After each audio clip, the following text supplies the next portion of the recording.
does my heart proud. So thank you guys. I appreciate you. I look forward to these weeks. I've said for years that town meeting is my favorite night of the entire year. It's like Christmas for me. And mostly it's because I get to see all of you guys participating in this very cool system of government that isn't everywhere else in the country. It's not even everywhere else in the state. The fact that we can come and have this direct democracy and have our constituents come and talk directly to our candidates, I just think it's great. However, that being said, because we do have so many candidates tonight, it does limit how much time we have. And so I am grateful that you guys, many of you have had the opportunity to do some other meet and greet opportunities with our candidates. We will start by having every single candidate do a 2-minute introduction. We do have a couple of candidates here running for multiple seats. So if they need additional time because they are running for multiple seats, I will grant them that. So we will start for 2 minutes for everybody, but again, those of you who are running for multiple seats, if you do need more time, let me know. Additionally, we have a couple of candidates in the audience that for one reason or another are going to be there instead of on the panel. So I will point those guys out to you when we get to their turn. They can do a little wave. And if at the end you'd like to address them and do a meet and greet with them while they're here, we can do that. I do have one candidate who knew she wouldn't be able to be here, and I do have a statement to read from her. Then we will move on to questions. We will see how that goes because it all depends, you know, how many questions are for the entire panel versus just for one race or another. And then we will close by 9 o'clock, and we will make sure that there is at least a full minute for each person to give closing remarks. But we do need to close it down by 9 o'clock. If we do it earlier than that, then we can do a meet and greet session after the panel. Does anybody have any questions about how the format will be? All right, great. if you have your sample ballot, we do have essentially everybody sitting in order. However, we also have a school board candidate here that we will start with on the end. And so that's Danielle Van Dusen, our school board candidate from, one of our school board candidates from the town of Ossipee. So Danielle, I will start with you, and we will start with 2 minutes, and we will move down the line. All right? And please make sure you speak loud and proud, because we want everybody to be able to hear at home as well. Thank you. Go ahead, Danielle. Thank you. Hi, everybody. I'm Danielle Van Dusen. I'm running for the school board seat from Ossipee. I was born, raised, and educated in New Hampshire. I grew up visiting my great-grandmother and my great-uncle and my great-aunt at their store, Little World Miniatures. And then about 2 years ago, I moved in with Bill to sort of help support him. The original Bill Clinton, by the way, he's still well and kicking. If anybody wants to send well wishes, he would love it. So I'm running for school board because I think a lot of people recently, I want to be more involved in my community. I've been practicing as a licensed mental health counselor and a licensed alcohol and drug counselor. I've been doing counseling for about 13 years. I've been working with people for 16. My priority is just that we have strong schools that are healthy places for every child in this district to learn. And there are 6 towns that I have to represent as a member of the board, so I will do that to the best of my ability. In my career, I've really developed a reputation for operating with humility, because I have strong beliefs like anyone else, but I've been wrong in my life before, and I probably am going to be wrong again, and I try to maintain awareness of that. I look forward to your questions. Nice to see everybody here. Thank you, Danielle. We also have Robert Bowie, who will speak when we get to him down here. I had a heart attack. I just put my letter in. Oh. The ballots didn't get cleared in time. Okay, that's good to know. Yeah. Did everybody hear that? Robert Bowie has said that he's actually withdrawing from the school board member race. That's good to know. And we also have in the audience Brody DeShays. Brody, if you want to just give a little wave. Brody is our school board member at large candidate and will be available afterwards to speak with you if you have any questions for him. We'll move on to our selectmen's race, and we'll start with Susan McGuire Doyle. Thank you. Good evening. My name is Susan McGuire Doyle. I ran for selectman last year, and that taught me an invaluable lesson. Know all your players. So this year, I thought it'd be a good idea to meet as many as I could so I could listen and understand to what is important and to hear different views other than on social media. So as a candidate for selectman, I bring to the table a wealth of experience and deep commitment to serving the community of Ossipee. With a background spanning decades in public service, and with my current role as administrative secretary and treasurer of the Board of Commissioners for Center Ossipee Fire Precinct, and also for the budget committee for the town of Ossipee. I have a comprehensive understanding of the issues facing our towns and the skills necessary to address them. I started working here in Lake Ossipee area with Camp Calumet in the 70s, where I still go for a few weeks every year as one of the camp nurses. My resume is, I worked at General Electric, and Somerville Hospital School of Nursing is where I went to school, and I ended up retiring from Holy Family Hospital in Methuen. My platform for success as a selectman is to have a full understanding of the position's responsibilities and to perhaps more importantly, its limitations. A selectman serves as a civic leader of a town based on trust and shared values. I spent my career as a firefighter and a nurse leading and being part of teams. That's the big thing, is you have to have team. These teams are made up of different people with unique skills that make the organization more effective. That is why I support bringing forth a petition to increase the Board of Selectmen from 3 to 5. Unfortunately, at this time, we need to have 5-member board offering a good balance between diverse input and manageable decision-making. There needs to be dilution in power. The duties of the Select Board need to be better aligned. This will broaden representation of experiences and viewpoints and skill sets. Is that my... That's your No? time. Okay. Well, thank you. I hope you consider. I'm sure you'll be able to speak more during your questions. Okay, thanks. Thanks, Susan. Jay Murphy is up next. Yeah. Good evening. My name is Jay Murphy. I reside in West Ossipee. I'm running for the 3-year term for Selectman. I've had a connection to Ossipee in my entire life. My grandparents built the camp on the Ossipee Lake in the 1950s. I spent summers there with them. In the fall and winter, we would fish, snowmobile up there. I moved up here approximately 8 years ago. I have special memories of the time I spent on the lake that'll last forever. Most of my immediate family resides in this area now. For the better part of 25 years, I worked in public service for 3 of the 10 counties in the state. It was during my tenure that I developed the skills and knowledge that propelled me through a challenging but rewarding career. I hold an associate's degree in criminal justice, a bachelor's degree in criminal justice administration, and I'm about halfway through a master's degree in occupational health, safety, and environmental management. I also hold a OSHA 30 general construction certification. During my professional career, I worked in the areas of management, supervision, and leadership. I am a graduate of the state's 113th Police Academy and the County Corrections Academy. Some of the post-secondary training and education I received include the following: managing organizational change, management and supervision, critical incident management, developing law enforcement managers, first-line supervision, operational planning, internal affairs, investigations, background investigations, progressive discipline process, criminal law, civil law, constitutional law, and much, much more. I have experience working with budgets, human resources, policies and procedures, and other government functions related to the position of selectman.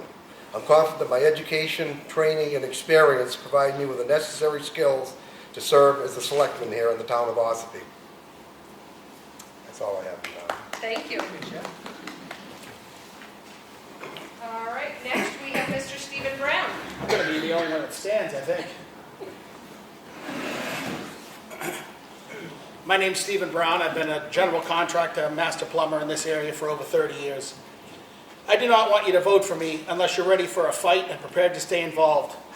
I do not want your fiction. I do not want your futility or your fairy tales. I want you to be enraged as I am, enraged about the division and the tyranny that's taken over our county, as well as this town. I want you to be bold.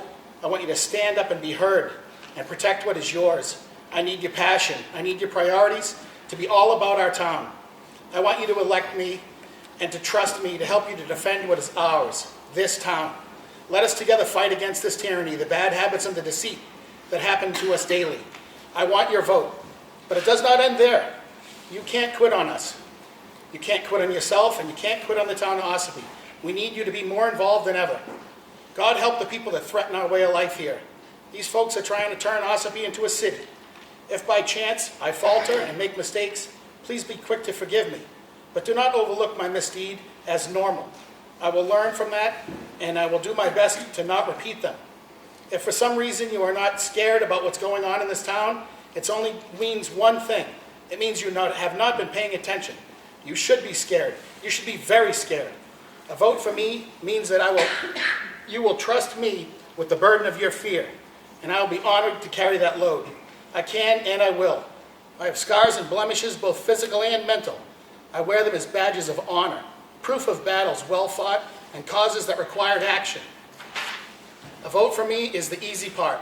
Staying the course and keeping involved is the hard part. But we together, we can make it happen and save this town of Ossipee that we love. Thank you, Mr. Brown. All right, moving on, we have Mr. Kyle Copeland. Hi, I'm going to try. I lost my voice about 4 weeks ago from a case of the flu, so haven't quite got it back yet. I'm healthy now. I'm healthy now, though, I promise. Except for the voice. Okay. So my wife Rachel and I, who's sitting here in the front row, we have 2 black labs, Emma and Walter. We live over on Levitt Bay on Ossipee Lake. Been here full time now for 9 years. We're going on 9 years. I was fortunate enough to be born into coming to Ossipee Lake. My grandparents started coming here in the 1950s, stayed at the Deer Cove Lodge, while my parents, my dad and my aunt both went to summer camps here on the lake and in Wolfboro. And that's when they fell in love with Ossipee. 1967, they saved up enough money to buy their own place on Levitt Bay, and I got to be the only grandchild. So I've kind of always had the place in my family. I've always kind of known it would end up being mine someday. Just happened a little earlier than I expected with some tragedy in my family. I'm an educated guy. I've got a bachelor's, I've got an MBA, I've got an MED. I used to be a financial aid officer. I've worked at a bunch of different colleges around New England. I used to be an adjunct faculty member as well. I've now kind of taken a turn in life. When we moved up here 9 years ago, I bought an antique shop. So Wolfboro Antiques down in Wolfboro on 28 is my business. We're only open from April 1st through Columbus Day every year. But it's a great business, 7 days a week, and we have a great time with it. I have a lot of great vendors, 50 of them that rent space, that all have small businesses because of my business. So it's been fun and rewarding. I'm a pretty proven leader in a lot of different roles, in a lot of different environments. I'm a president of the Broad Levitt Bay Association, have been for the last 5 years. I was on the BLBA for years before I became president. I've done a lot of volunteer work with lake organizations like Green Mountain Conservation, the Loon Preservation Committee. I'm a founding member of the Friends of Ossipee Lake that we just started this past year under the Ossipee Lake Alliance. Been involved with a lot of volunteer work around, but not so much with the town. And this, I feel like it's finally time to get involved with town. Hopefully, during my questions, I'll have a chance to talk a little bit more about my platform. Thank you. Thank you, Mr. Copeland. Moving on to Mr. Dallas Emery. I'll stand up here, Stephen. All right, so you won't feel alone Thanks, there. Dallas. I'm Dallas Emery. I don't have the accolades of all of these people here. I'm just a resident of the town of Ossipee. I've been here 25 years. I go to all the meetings in this town. I probably know more about what's going on in this town than most people. I do feel that I am the only person sitting here that should be in this position for this seat. And it's only because most of them have a grudge that they're trying to bring in. I do not want to see this town get divided by a argument. We have a lot of problems, but we can straighten them out without arguing and fighting between each other. And I feel like I'm the only one here. And if you don't want me, that's fine. I get it. But I'm going to keep coming. I'm going to keep coming to all the meetings. I'm on the zoning board. I'm on the budget committee. I have been for years. This is nothing new to me. I go to all of the selectmen's meetings. Most of that is what's important to the town. Anything beyond that is not. So I would ask for all of your votes. If you have any questions for me, I will do my best to answer them. Other than that, hopefully you guys make the right choice. Thank you, Dallas. So that concludes our candidates for selectmen. Moving on to our town clerk and tax collector candidate, Ms. Kelly Skehan. My turn. Yes, I'll stand. Good evening. Thank you all for coming out this evening. It is great to see everyone. For those who don't know me, I am your current town clerk tax collector. I've been in this position since 2007. I've actually worked for the town since 1999 when I was deputy treasurer. In 2002, the treasurer at the time passed away, and I ran for his office, and I stayed in that office till 2007 when I became this town clerk tax collector. I've enjoyed the job. I enjoy the customers, and every day's different. Nothing's the same, and it keeps me on my toes. I spend my free time with my family and my 3 children and their spouses, and I have 7 grandchildren. They keep me busy and they keep me young. This is when I'm going to assume I'm going to win this race. I'll be on the next 3 years in 2028. I'll be 65. I will be looking for retirement and ready for a new chapter in my book. So I hope you come out March 11th. Polls are open from 10 to 7. Town meeting starts at 6:30 on March 12th.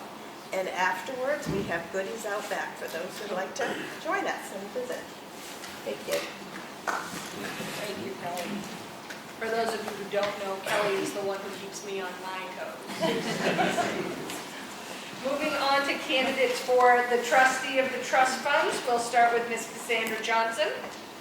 I'm a longtime resident here in Ossipee. I'm new to this whole town board situation, but over the past few years, I've done my due diligence in my work and have found that there seems to be some serious issues going on here in the town. And I feel like it's time that we see some changes in the board members, who's running the town, who's making these choices. I do want to tell you, there's a group of us that we want change. We want this to work for everybody and not some of us suffer while some of us don't. So I'm running for trustee of the trust fund, trying to do my due diligence and my transparency and making sure everybody knows where their tax dollars are going. I'm also running for cemetery trustee, and that is due to, I see there's being issues. There's cemeteries that are being moved, there's headstones moved, cemeteries that are not being documented that should be. I'm pulling old records that are wrong. They're not showing up on the new documents today. So I'm asking for your votes because I want change in the town. I live here too, so thank you. Thank you. So just please take note, Ms. Johnson is running for both trustee of the trust funds and cemetery trustee. Moving on to Ms. Kate Alexander. Hello. So currently, I am on your planning board and your budget committee, and I am very grateful for the chance to represent you in that way.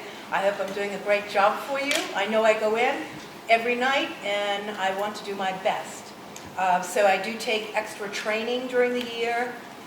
Anytime I can get one, the state offers them, New Hampshire Municipal, and I'm always eager to take a new class so I can do my job better for you.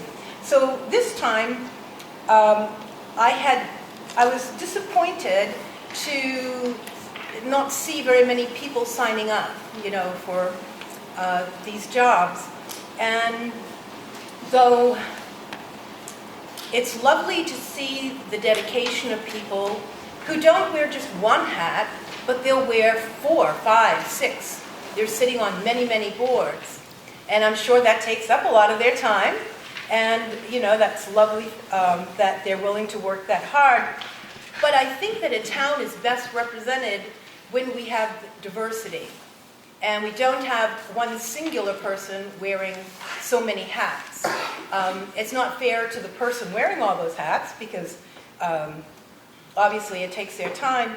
But I think we also gain perspective when we have diversity. And I would love to see younger people coming up as well to sit in these boards. And so I'm delighted to see faces that are new. They can't tell you they've been here 20 years. They haven't. But they're going to bring something new to the table. And they're going to be someday, maybe they'll be the 20, 30-year veterans. But we all start somewhere. We all had a day one. So I just want to let you know my background with finance. I studied at Wheaton College with Billy Graham Association, and this was for church finances. A family educator, studied how to teach families finance. But I can't this year stay on the ballot. I've had an opportunity to expedite my studies, and I'm so grateful, but I see new, fresh faces. And so I'm going to put my faith and some new faces, and I just regret that I cannot serve this year. But next year, hopefully, things will be much smoother for me, and I'll be through with my studies. So thank you so much for your consideration. So does that mean you're not running? Yeah, Kate, can you just clarify, are you withdrawing? Yes. Okay. So Ms. Alexander is withdrawing her candidacy as trustee of the trust funds. And are you withdrawing for cemetery trustee as well? Yes. Okay. So yes, withdrawing for both races. All right. Moving on to our next candidate for trustee of the trust funds, Angela Eldridge. Hello, everyone. My name is Angela Eldridge. I was born and raised in Boston, Massachusetts with my 12 siblings. Yes, you heard that right, 12 siblings.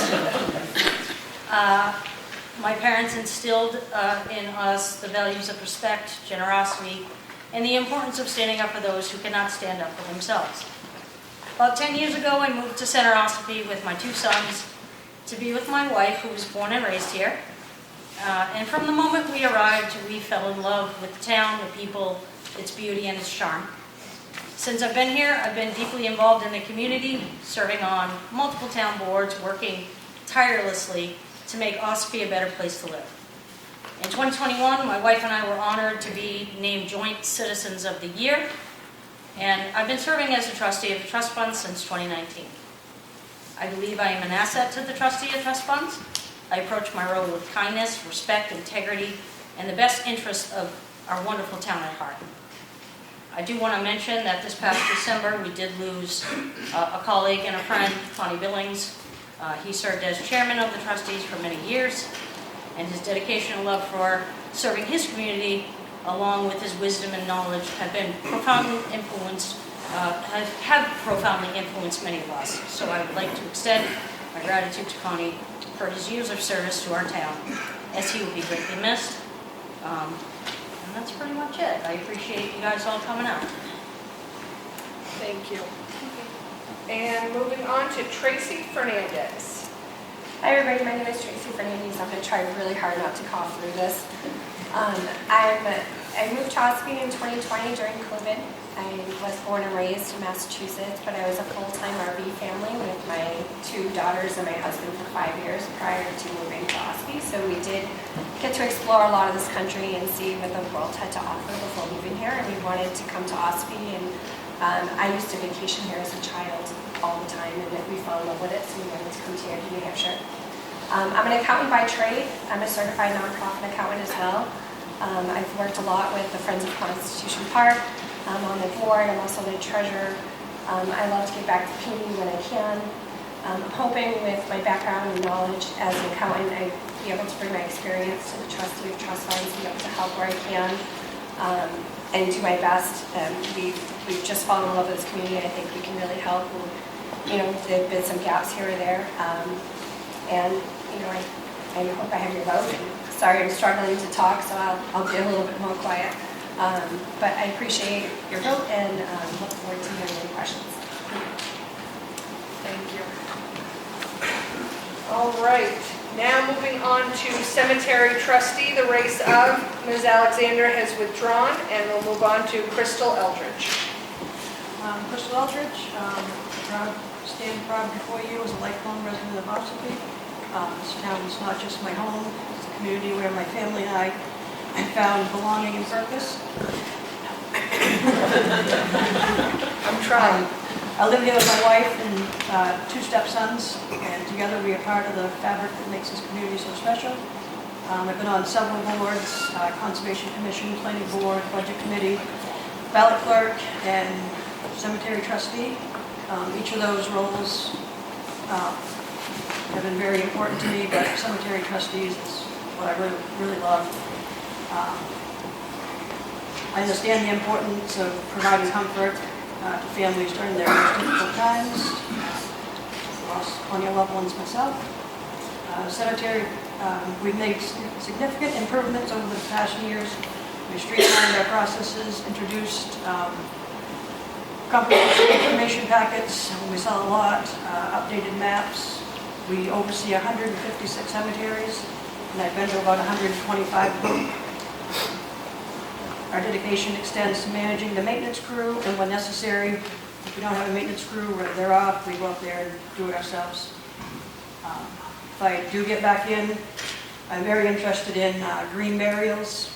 They just offer environmentally friendly alternative.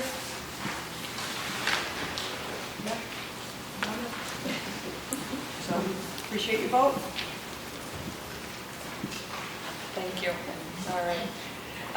And so moving on to the race of library trustee. Again, Ms. Johnson is also running for cemetery trustee. Moving on to library trustee. Patricia Pastel is not here. Oh, Bob is here. Bob, are you coming up? Yes.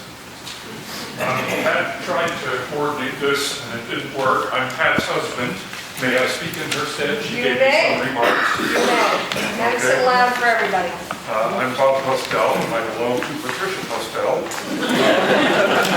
She is a fire commissioner at the West Ossipee Fire District, and they're having a meeting tonight. She's chairman, so she reluctantly had to make a choice and chose to do that job because the annual meeting is this coming weekend.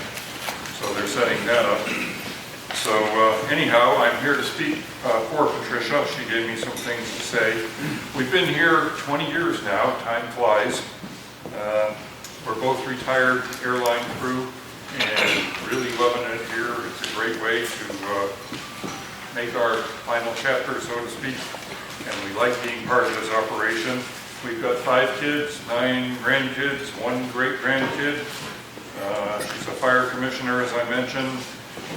She's been on the library board of trustees since 2019 and has been chairman twice. She's currently chairman, but I think that's going to change when the new board takes effect. But she still wants to serve and be part of the operation. She's a problem solver. When she can't solve the problem, she finds the person who can, and she's very good about that. Quick example, they had to replace the library director a while back, chief librarian you may think of it as, but the title is director, and that's quite a job to do it right. And so we happen to have a friend and neighbor that she managed to enlist to join the board as a good committee member who is a professional headhunter type person. And so we had a very professionally run search, and we have a wonderful new library director. And she finds ways to make it work. She's also on the New Hampshire Library Trustees Association, statewide organization of library folks. And she was on the State Education Committee, and Ossipee recently hosted a statewide meeting at our library of the Library Trustees Association, a first for our town. Bob, that's your time. Okay, very good. Thank you. She cares. She's good. Her husband, everybody. Moving on to our next candidate, Terry Susaris. Hi, my name is Terry Susaris, and I am running for the position of library trustee. I have lived in Center Ossipee since 2016, and I started coming to Ossipee more than 30 years ago with family. My education includes a bachelor's degree in child development, and after getting my degree, I taught school in Southern California for 3 years. In 1984, yes, 1984, I was hired as a flight attendant by United Airlines, and I am still employed by United. As a flight attendant, I'm a member of the Association of Flight Attendants, which is part of the Communication Workers of America, and I have held a variety of positions within the association, to include safety chair, grievance chair, vice president, and president of the local office in San Francisco. As a current trustee, I support the library director and the staff and help ensure we have the funds and means to keep the library open and operational. This includes attending meetings at the library, supporting the director and the staff, and making sure the library is safe and open to all. I am also a member of the New Hampshire Library Trustee Association, which is a group organized to help support trustees in their positions to provide the greatest benefit to New Hampshire libraries. I also help support our Library Friends Committee, headed by Cheryl Ford, and their primary focus is to help raise funds for our library. If elected, I will continue to support our current director and staff and to help maintain our wonderful library. Please make sure you come out and vote on March 11th. Polls are open from 10 to 7 p.m. Thank you. Thank you. And just please take note on your sample ballots that you can vote for 2 library trustees in that particular race. Moving on to budget committee member, our first candidate, Edwina, and I don't know how to pronounce the last name. Boos, thank you, was unable to join us, so I have a statement, and I will time my ability to speak this. So this is from Edwina for budget committee member. I believe that our community deserves a thoughtful, transparent, and efficient approach to how our town resources are allocated. I am running for the Budget Committee because I want to be part of a process that ensures our budget reflects the needs and priorities of the people who live here. With careful planning and community input, we can ensure that the resources we have are being used in the most effective way possible. A little bit about me. Before owning our home in Ossipee, I lived in Freedom for 18 years. During that time, I served a 3-year term on the zoning board. I was a member of the Freedom School Board for 8 years and chairman for 3. I was president of the New Hampshire School Boards Association and served as president of the New Hampshire Alliance for Effective Schools. I was honored to be chosen to participate in the inaugural class of Leadership New Hampshire. I have served on many community nonprofit boards in the Mount Washington Valley. I have lived with my husband Bob in Ossipee for 25 years. I was a successful business owner for over 38 years. After my retirement, I was asked to be a convener of the Mount Washington Valley Age-Friendly Community and was instrumental in having Ossipee join the original 11 towns. As a result, Ossipee has received several grants, participated in informational sessions, and has presented our successes to the National AARP Livable Community. I founded and am the chair of the Friends of Constitution Park, Ossipee. While the 107-acre park has had many positive and physical improvements over the last 3.5 years, I am most proud that the end results of those improvements has been community collaboration and connection. Because of our successes, Constitution Park has become a vibrant place for people of all ages to gather year-round. As a longtime resident, business owner, and community volunteer, I have seen firsthand the challenges we face in managing both our town's resources and our growing needs. I'll read the rest at the closing.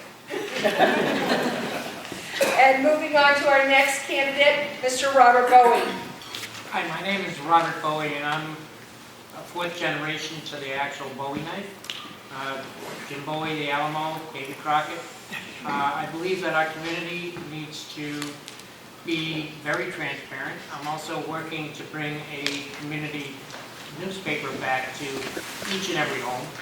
That is in the planning stage, and we have a team actually together that's actually putting that together. It will be non-biased, totally transparent. I think our budget, as we look at our country is in a serious issue with a deficit. I think we also need to be a little bit more aware of where we're spending our money. In our town, we have a lot of things that are being purchased through different avenues that nobody is really aware of. We have equipment being bought into leases. That doesn't show on your budget report. I think bringing some of this forward to educate our townspeople, we need to know where our money's going. And I think that's very important for each and every one of us. Not because it's for me, it's for you, it's your money. It's our kids growing up in this town. And if we get stripped of our equity in our homes due to school taxes or, just town taxes, we got to stop spending, and be a little more careful where our money's going. We have certain resources that have disappeared out of the town resources that there's no accountability yet. We're looking to bring that accountability. And our budget is went up 2%. And everybody says 2% is not that much. When you're dealing with 2% of millions, that's a lot of money. So I hope that you vote for me and I get into the budget committee and I bring that transparency to you because it's your money, it's your children, it's your future, it's your homes. And we need that transparency. We need to bring that forward. I hope that you vote for me and I don't know what else I can kind of give you, but I thank you. Hopefully you all show up at March 11th and everybody brings more people. We all need to vote. We all need to bring this back to feeling comfortable about our town. Thank you, Mr. Bowie. Moving on to Mr. Robert Rokes. I'm going to stand up because I'd like to see everybody in the back too. I'm Bobby Rokes. I've lived in this town since 1991. Got out of the service in '76 at the rank of E6. Tool and die maker most of my life. Got an engineering degree in '05. I still work for TurboCam. I teach at Carroll County Academy. The biggest thing I can do for you guys is educate you on the budget process. Okay, everybody thinks the budget committee has control of the purse strings. We only recommend. Okay, understand how your state budget is done. It's a very simple formula. Okay, how is that affecting your thing? Because right now, we're paying more for the schools and everything else. If you look back through all those town reports over the years, and I did this because I like my numbers, okay, I'm an engineer. Statistically, we run very much within a couple percentage points of the same percentage of our tax bill is the town. If you look at the school and the state and the county, they're all over the board. Educating you is the best way to protect your money, so you know what's going on. Remember, the budget committee only recommends the budget. We don't have anything to do after that. I've been on it for 2 years, and that's one thing I figured out, because I was sitting where you was, and I thought, oh, okay, we can do something here. No, we recommend what's going on, and that's it. Then you guys vote on it at the town meeting. So I hope to see you all at the town meeting. Thank you. And again, the budget committee race is vote for 2. Moving on to planning board, the race of planning board, we have Ms. Sharon Cherie Cohen. Sharon. Hi, I'm Sherry Cohen, and I'm running for the 3-year term for planning board. I've previously been on the board for 2 other terms, 6 years. I was board chair for 4 of those years, and this past year I was vice chair. My reasons for running are the same as it's always been. I want to protect Ossepee's beautiful natural resources and lifestyle while balancing the need to promote new business and new housing. I also believe the board should treat everyone who comes before us as we ourselves would like to be treated, and that's professionally, courteously, and fairly. Some examples of what I've worked on with the board. I was selected to be on the Zoning Ordinance Revision Committee, which was created by Selectman Jonathan Smith. The goal was to slim it down, remove redundant, pointless, or overly restrictive articles, clarify verbiage, and adjust for new issues. A few examples of those are providing for cluster development, accessory dwelling units, short-term rentals, and easing housing restrictions. I'm very proud of our work, and I hope we do more of that. I think it was a great idea to slim it down. We're streamlining planning board applications to be more user-friendly and less confusing. That's a work in progress, so we always appreciate comments on that. I believe we as a board have created a welcoming environment, and we operate on the principle of how can we make this work for you instead of putting stumbling blocks in your way. However, you must remember that we need to follow all laws, RSAs, and our own zoning ordinance. We do work hard to encourage new business, especially small business owners. We did tackle short-term housing, which is tricky and touchy because it involves property rights versus giving neighbors recourse if it goes awry. I think we've done a good job with that. We're working on a master plan, and we hope to have it completed by the end of this year. The master plan is the vision for our town going forward, guides our zoning regulations.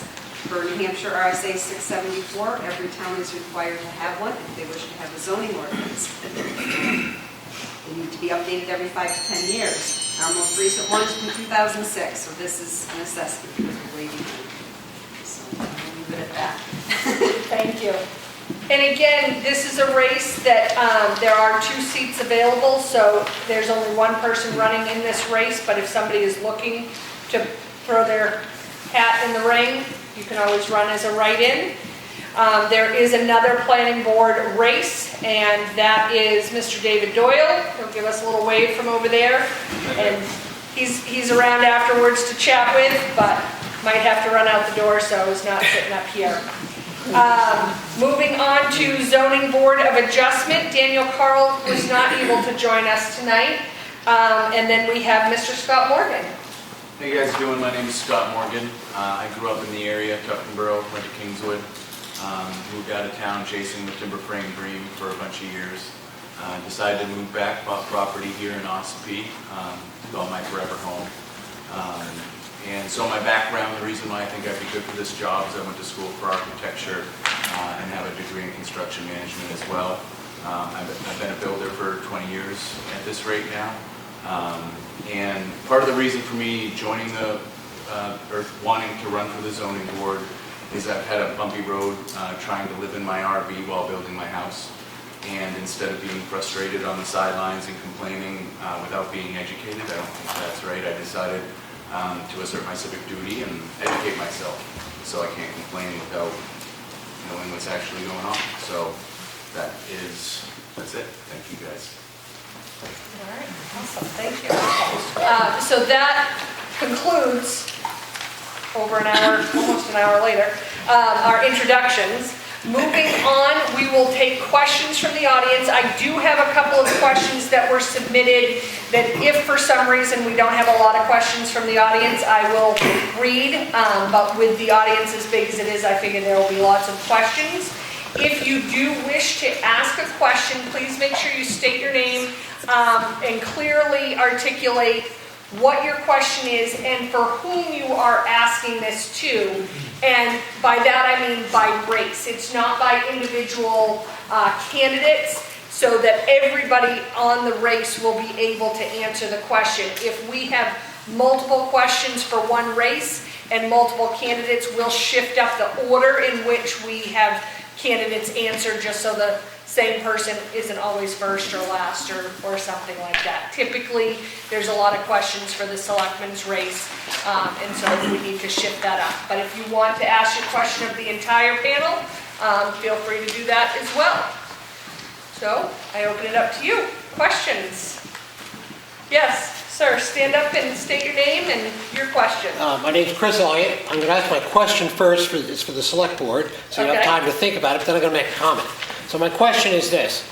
On day one, what will be the topic, the issue, the problem that you will immediately focus on? And why do you feel like you have the experience and the qualifications to resolve that?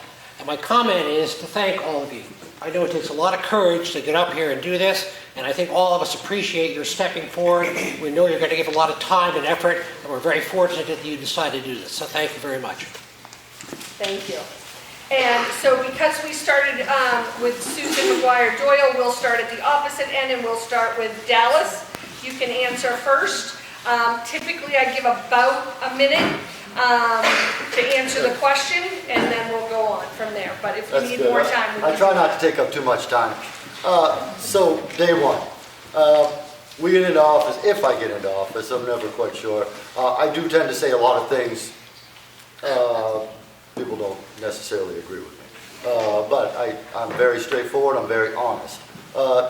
What has to be done in town is the town business. We have a business that we have to run. So I don't know exactly what's going to happen on day one.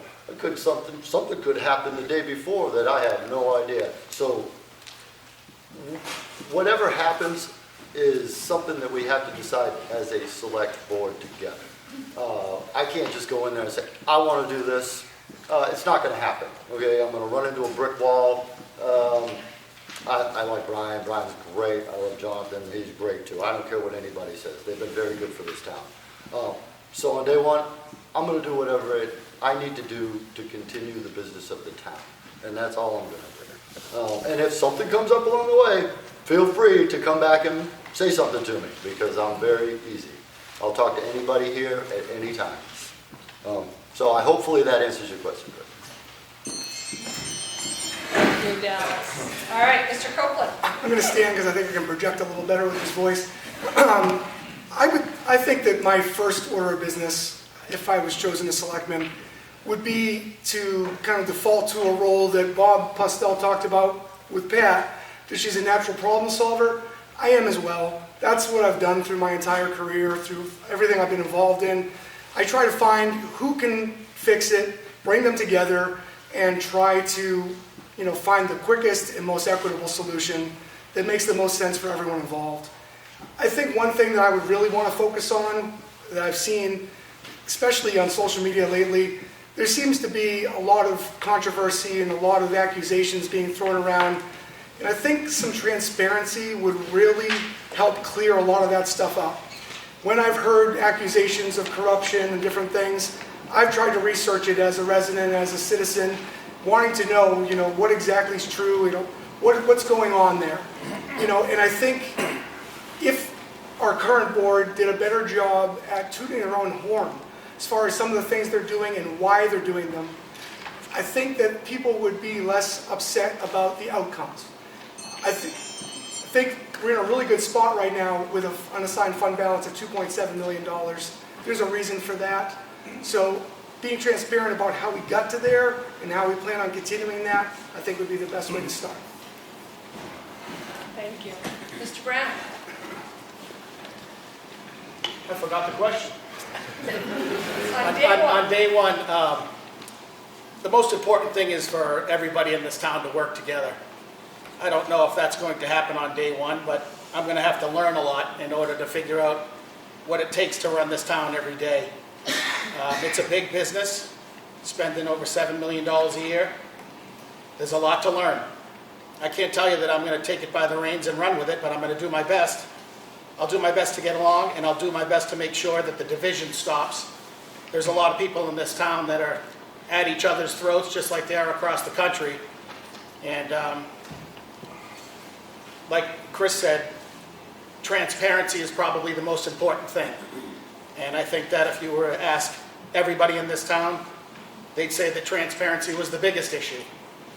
Statewide, the biggest issue really is housing. So that's something that we need to look at. There's a lot of government grants we're not taking advantage of. Policing, as far as our opioid crisis is concerned, there's a lot of government grants that are available to the police officer of this town. There's a 75% buyback from the government to hire specialized police officers to fight the opioid epidemic. I don't know if we're taking advantage of that. I think we should. Thank you. Mr. Murphy? So that's a difficult question for me to answer, looking in from the outside. But I would, on day one, I go in with eyes and ears wide open. I have a common sense approach, make rational decisions. There's going to be a transition period. There's a learning curve. I don't know everything about what the selectmen do. I know they govern the town, essentially. Yeah, so any issues, whatever's on the agenda, like I said, there'll definitely be a learning phase for me. And during the transition period, I'll try to learn as much as I can and be, and approach everything with common sense. I think 90% of this stuff is common sense. I don't pay too much attention to the scuttlebutt on social media. I don't have a grudge against anybody, which was mentioned in the opening. I don't know most of these people. I know of them. I've got no issues with any town employees, residents, or nothing. I'm here because I'm going to offer whatever I have for education, experience, and training. I've worked for 3 counties in the state, so I worked at the county level, a little bit different than a town level. But certainly eyes and ears wide open and do what I can for the town and the taxpayer and the residents. I don't own a business. I'm not partial to anybody. I'm offering my service. I'm available. Thank you. Ms. Doyle? Oh, I agree with you a little bit. The thing on day one would be learning, talking, having meetings. The biggest thing I've learned from the Commissioners Board at the fire station is every person brings a unique experience, wisdom to a job. I'd like to see more board members take on different responsibilities, sit on different boards, not the same, not just the chair always being on a lot of the boards, listening and guiding, kind of extending some of that learning curve, and everybody, sitting and then getting back at the meetings, making comparison, talking, and planning. That's my biggest thing that I'm hoping to bring to the select board as a little bit of a different style, again, teamwork. Thank you. All right. I have a question. Yes, stand up and... Hi, my name's Diane Swain-Dell. I live down in Mount Shaw. My question is that, actually, congratulations to all of you for running, because I think it's a very difficult and challenging thing to do. But what I want to say is that with most people, they get involved because something's either bugging them or they think that there's room for improvement. Just from my own perspective, I've lived here for a couple of years full-time, but I've been down in Libbet Bay most of my life every summer, so I'm very familiar with the area. I love the area, it's beautiful, a lot of scenic views. But the things that kind of bother me right now, and I see them as a way to perhaps work together across groups. I see transparency, those are words I'd like to hear, working together and all that stuff. But things that specifically bother me is clear cutting. some of our scenic areas being cut down, development coming in with no real clear plans, but everything decimated. That's one thing. I see businesses failing, or I call it like the RV place, not to pick on them, but signage everywhere, available, half-broken, messy. It makes it look like a blighted area. So I guess what I would want to hear, and I also heard up there, that you guys are all very, some of them seem like you're kind of busy, you know? So I wonder how you're going to balance that in some cases, like when you run enough business, because I've been a business owner, I know it's a very demanding thing, is to know how, in your role, you're going to,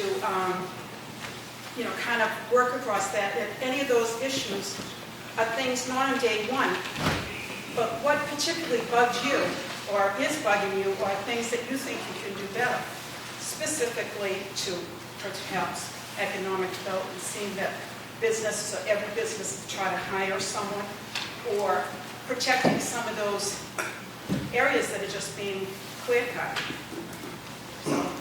Is this question just for the candidates for selectmen? selectmen? Someone else wanted to say something, but I think it's the selectmen, maybe zoning. I know that, like with signage, it's a whole process, I get it.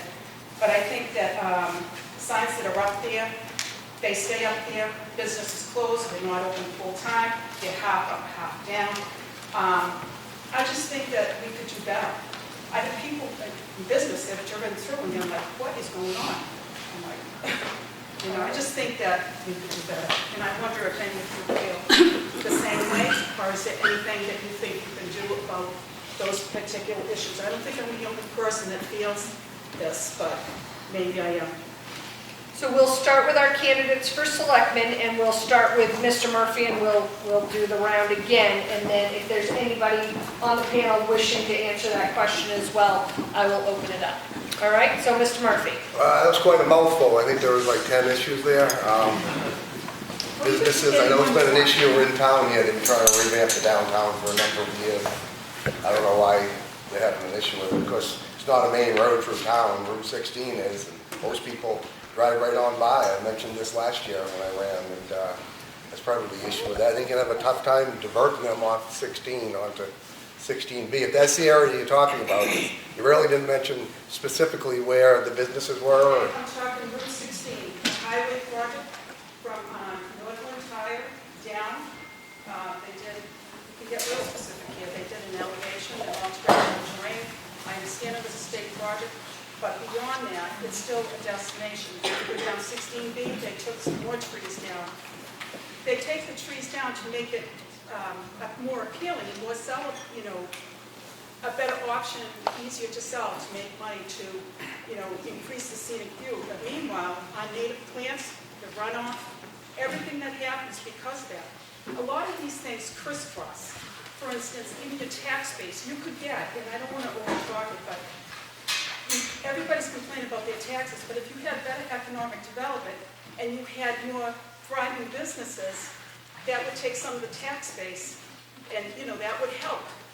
So I see, what I'm looking for is some crisscross, some cohesion between the boards saying, hey, you know what, don't just send me to economic development or zoning or, separately. Let me talk to somebody and say, okay, there's this issue, this is concern, and know that you guys got it and you're working on it together and recognizing that there's some interrelated issues here.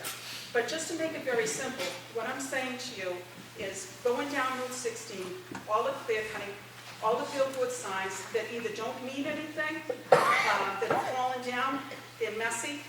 We don't want people to pedal to the metal right through the town. I'd like to see the village developed. And if you make it look like nothing's to offer, no one's going to stop, And I just think that Ossipee is such a beautiful, potentially beautiful place, and they're ruining it, to my feeling, by taking everything and clearing everything down. So I just want to know if any of the selectmen think that that's important. I know that they did conservation on the lake, Kyle. Wonderful. I love the fact of what they did with Moon Island. But I'd like to see a little more conservation and efforts on there. So I'm just gonna clarify, just because I'm only giving these guys a minute. Yeah. Okay, would you like them to, I can call me, would you like them to address the clear cutting in the billboards, or would Yes, you like clear them? cuttings in the billboard, let's The start. clear cutting in the billboards. All right, Mr. Murphy again, thank you. Billboards have been there all my life. I understand their grandfather, you can't put any more in. I guess they're there to stay until they fall over or burn down or whatever. The clear cutting, the only cutting I knew of was along the power lines. Chris Coleman Construction had a project through there. They had 2 staging areas they set up. They own the property. It's privately owned. They're gonna sell it. What can we do? I don't know what we can do. I don't know. Okay, thank you. Mr. Brown? So I don't know how much more I can elaborate on that. But one thing that I will do as a selectman, if I get voted in, is I'll be available to the townspeople. I'll hold a regular office hours and regularly timed meetings. There seems to be a lot of jumping around and craziness going on with selectmen's meetings and just availability of townsfolk in general. I will look to, be available all the time. My private cell phone will be available to the public. Anybody that has a problem that I can help with, I will. Okay, thank you. Mr. Copeland? To speak to the clear cutting and the billboard issue, I agree with you. I mean, I've always had kind of a pet peeve about certain spots around town. One that comes to mind is in West Ossipee as you're coming in. There's a place that used to be an ice cream stand that's kind of been out of business for a few years. And just, it's not like the good first impression that I think people would want to have of the town of Ossipee as you pull in from the north. So in the spot that Diane was referring to, where they did the construction and left the staging area behind, I mean, there's this giant flat area there that I have no idea what anyone's going to do with, but it doesn't look good. I agree with you on that. I think that, there's a lot of things that we probably could tidy up around town. I think some of the zoning ordinance changes and the planning board language that have been changed in our town meeting over the last couple of years during the voting procedures have been trying to move us into the new century. But we definitely could use more communication between the boards, more working together to try and figure out solutions that work for everyone. So I definitely think it's an issue. I agree with you on that. But it's going to take a lot of folks from a lot of different areas to kind of work together to fix it. Thank you. Mr. Emery? Yes, I know exactly what you're talking about. So there was a meeting in this town with the state. Everybody was able to come and voice their concerns about it. There was a plan, it was right there on that wall in the back. Everybody had a chance to come and look at it.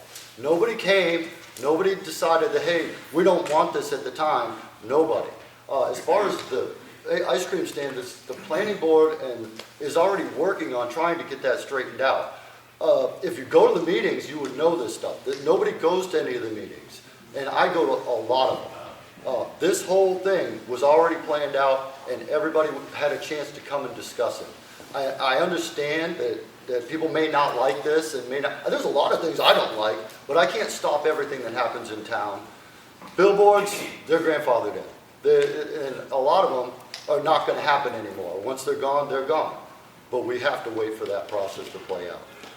I wish I could do something about this up here, but that was all state. The state said, we don't have to get your input at all. As a matter of fact, when they came in, they said, we just did this as a reconstruction. We didn't have to get input from anybody in the town to do it. They could have just done it. But they came here and they showed us what they were going to do. And I do remember the meeting because I was there. So I don't know what to tell you about that other than take it up with the state. The town only has a limited amount that we can do with that. And anything we can do to help you with that, we'd be glad to help you with. But you have to show up to the meetings. And that's all I can say on that. Mrs. Doyle? Thank you, Dallas, because I've learned a lot from you by showing up to meetings. I went to the planning board meeting when they were discussing the sign ordinance and the different things around the town. One thing that the select board has been good on is making sure at these meetings there are certain things, different complaints and things are followed through. As far as the signs and the size, I find it a little bit amusing that we put up really big welcome to Ossipee signs. They're beautiful, I liked them, but on the other hand, people were talking about signs. As far as other things around the town, they're trying, they're working. The select board is working with different, with the highway department, the planning board, all the different zoning boards, and trying to make things beautiful for this town. It's a slow process, but I have seen some improvement, and I've gone to the meetings. What's hard is understanding when these meetings are. I have learned to go on the website. Thank you, Matt Sawyer, for telling me that one day at a selectmen's meeting. Go on the website, read the calendar, show up for those meetings, and be a voice. And then you will see maybe some things change. Thank you. Is there anybody else on the panel? Mr. Rhodes? If I could just make a comment that might help you out, okay? It changed about 10 years ago. When they redo a road, they have to have a cutback. The reason for that cutback is animals. The biggest thing you have when you drive at night is running into a deer or moose or anything else. By that cutback, they can see you and you can see them. That's why that, as you call clear cutting, is out there. They can't remove the logs unless they have landowners' permission, and the signs are going to be there forever until they rot off. Thank you. Was there anyone else who wanted to speak to this part? All right. Mr. Fishbein. Ash Fishbein, Ossipee. Looking for the selectmen. I believe accountability is wildly important. And I got involved in the civic side of this town in 2015 when I felt the town wrong with me. It was the best thing I did. It was great. Huge education. The last 10 years has been amazing. But one of the things I realized is the town lacked a considerable amount of accountability to the voters that voted in its zoning ordinances from 1987. A lot of people were getting away with a lot of things. The zoning officer wasn't doing anything. Not doing nothing, but wasn't holding a lot of people accountable. And my question to the select board is, are you all ready to represent your constituents when the wrong is happening and you need to take them to court, even if you know them? And the reason that's important is because this town, every single year, votes on a long list of articles that I myself, Sherry, and the planning boards ahead of us have put onto these warrants to help either streamline our zoning or protect your property. And it's really important because that accountability is the direct reflection of the respect that select board has of all of you and the folks that aren't here tonight. And I think it's wildly important to understand that all of you are willing to take the people you may know, some people you may not, and actually hold them accountable. Because for the first time in my life that I've witnessed, that is occurring. I follow all the court, judicial hearings. The town of Ossipee's legal costs are going up. Why? It's not something you need to complain about, it's something you need to ask about. And 9 times out of 10, it's the representation of the ordinances you've all voted in. So I would like to understand from each and every one of them how and if they're going to hold these folks accountable to the ordinances that we've all voted in, because you all deserve it. Can I comment on that? Thank you. Well, first we'll have the selecting candidates respond, and then if there's anybody else who'd like to respond. So we'll start with Mr. Copeland. Thank you.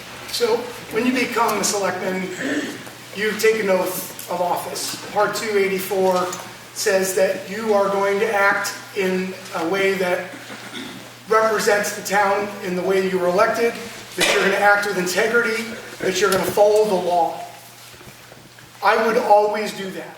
Part of being in a role like this, you are put in positions like that where you might have your neighbor that has an illegal septic system that you somehow have to hold accountable because it's the right thing for the rest of the people of the town.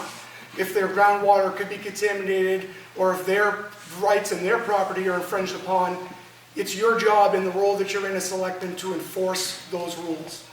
And at times, that's not an easy job to do, but I wouldn't have signed up to run if I didn't believe that I could do that 100% of the time. Thank you. Mr. Brown?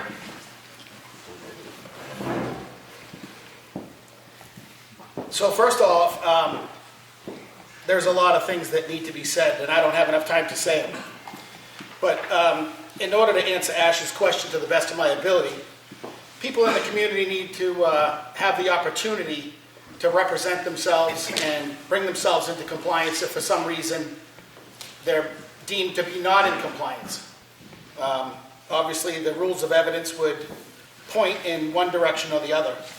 Taking people to court is something that I don't think that any selectman should take lightly, but sidestepping rules and regulations is something that can't happen either. As selectmen, you do take an oath to also do no harm and to run your office with integrity. And trying to take people to court for frivolous reasons and for excuses that don't exist is something that shouldn't happen. And that is happening right now. And our legal fees have significantly increased because of it. Thank you, Mr. Brown. Mr. Murphy? So as I mentioned, I worked in law enforcement for 26 years, so I'm a rule of law type guy. I've worked with guys that we've had to discipline, terminate, arrest, and incarcerate over the years. It's not a comfortable thing, but when it's got to be done, it's got to be done. So ordinances, town law, all for it. Don't care about the guy beside me. If he's not doing it right, he's not doing it right, and you people need to know about it. That's what I have to say about that. Mrs. Doyle?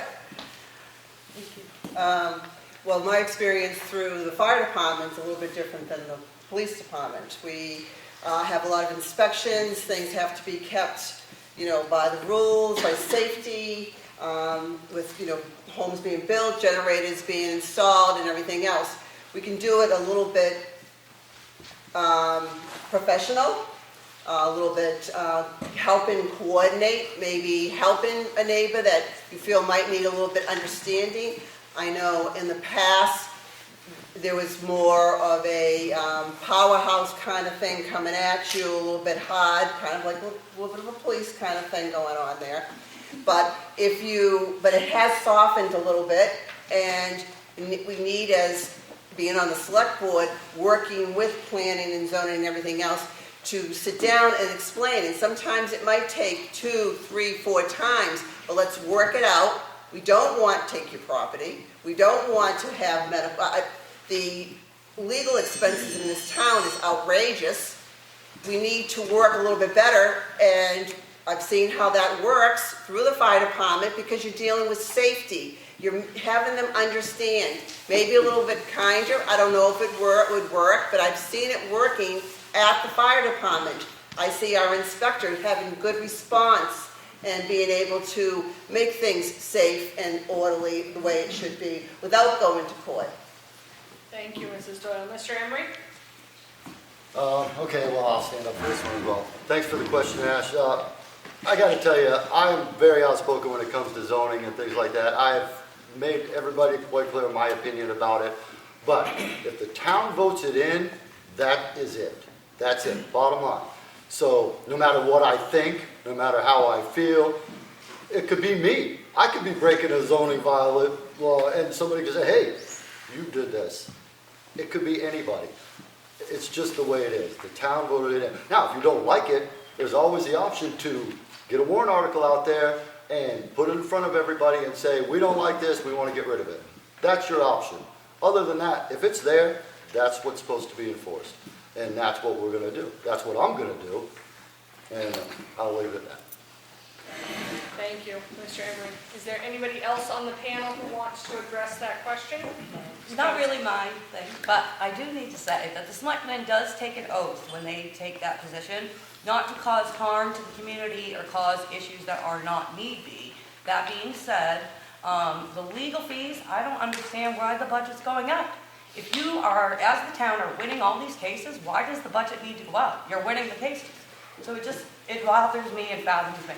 Can I explain that? Sure. Because I'm on the budget committee. Okay, but we're actually You guys are more than welcome. If somebody wants to ask a question, we can do it that way. But is there anybody else on the panel that wants to address Ash's question that the selectmen candidates were answering? Anybody? All right, another question. Yes, sir. Mike Sweeney from Ossipee. I'm from an old school. I'm 88 years of age. Transparency, to me, is a laughable word.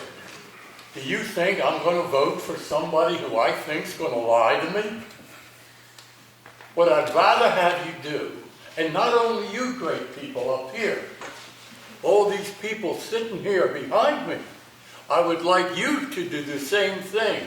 Find out the ruling and the law and how you go through the chronological order. Don't be standing there screaming, this guy and this guy, I need 5, I need 9. No. You learn how the rules reflect on your job. As I come as a complaint person, I learn the rules, how they affect me, and guess what? We don't really need transparency, we have it. Thank you.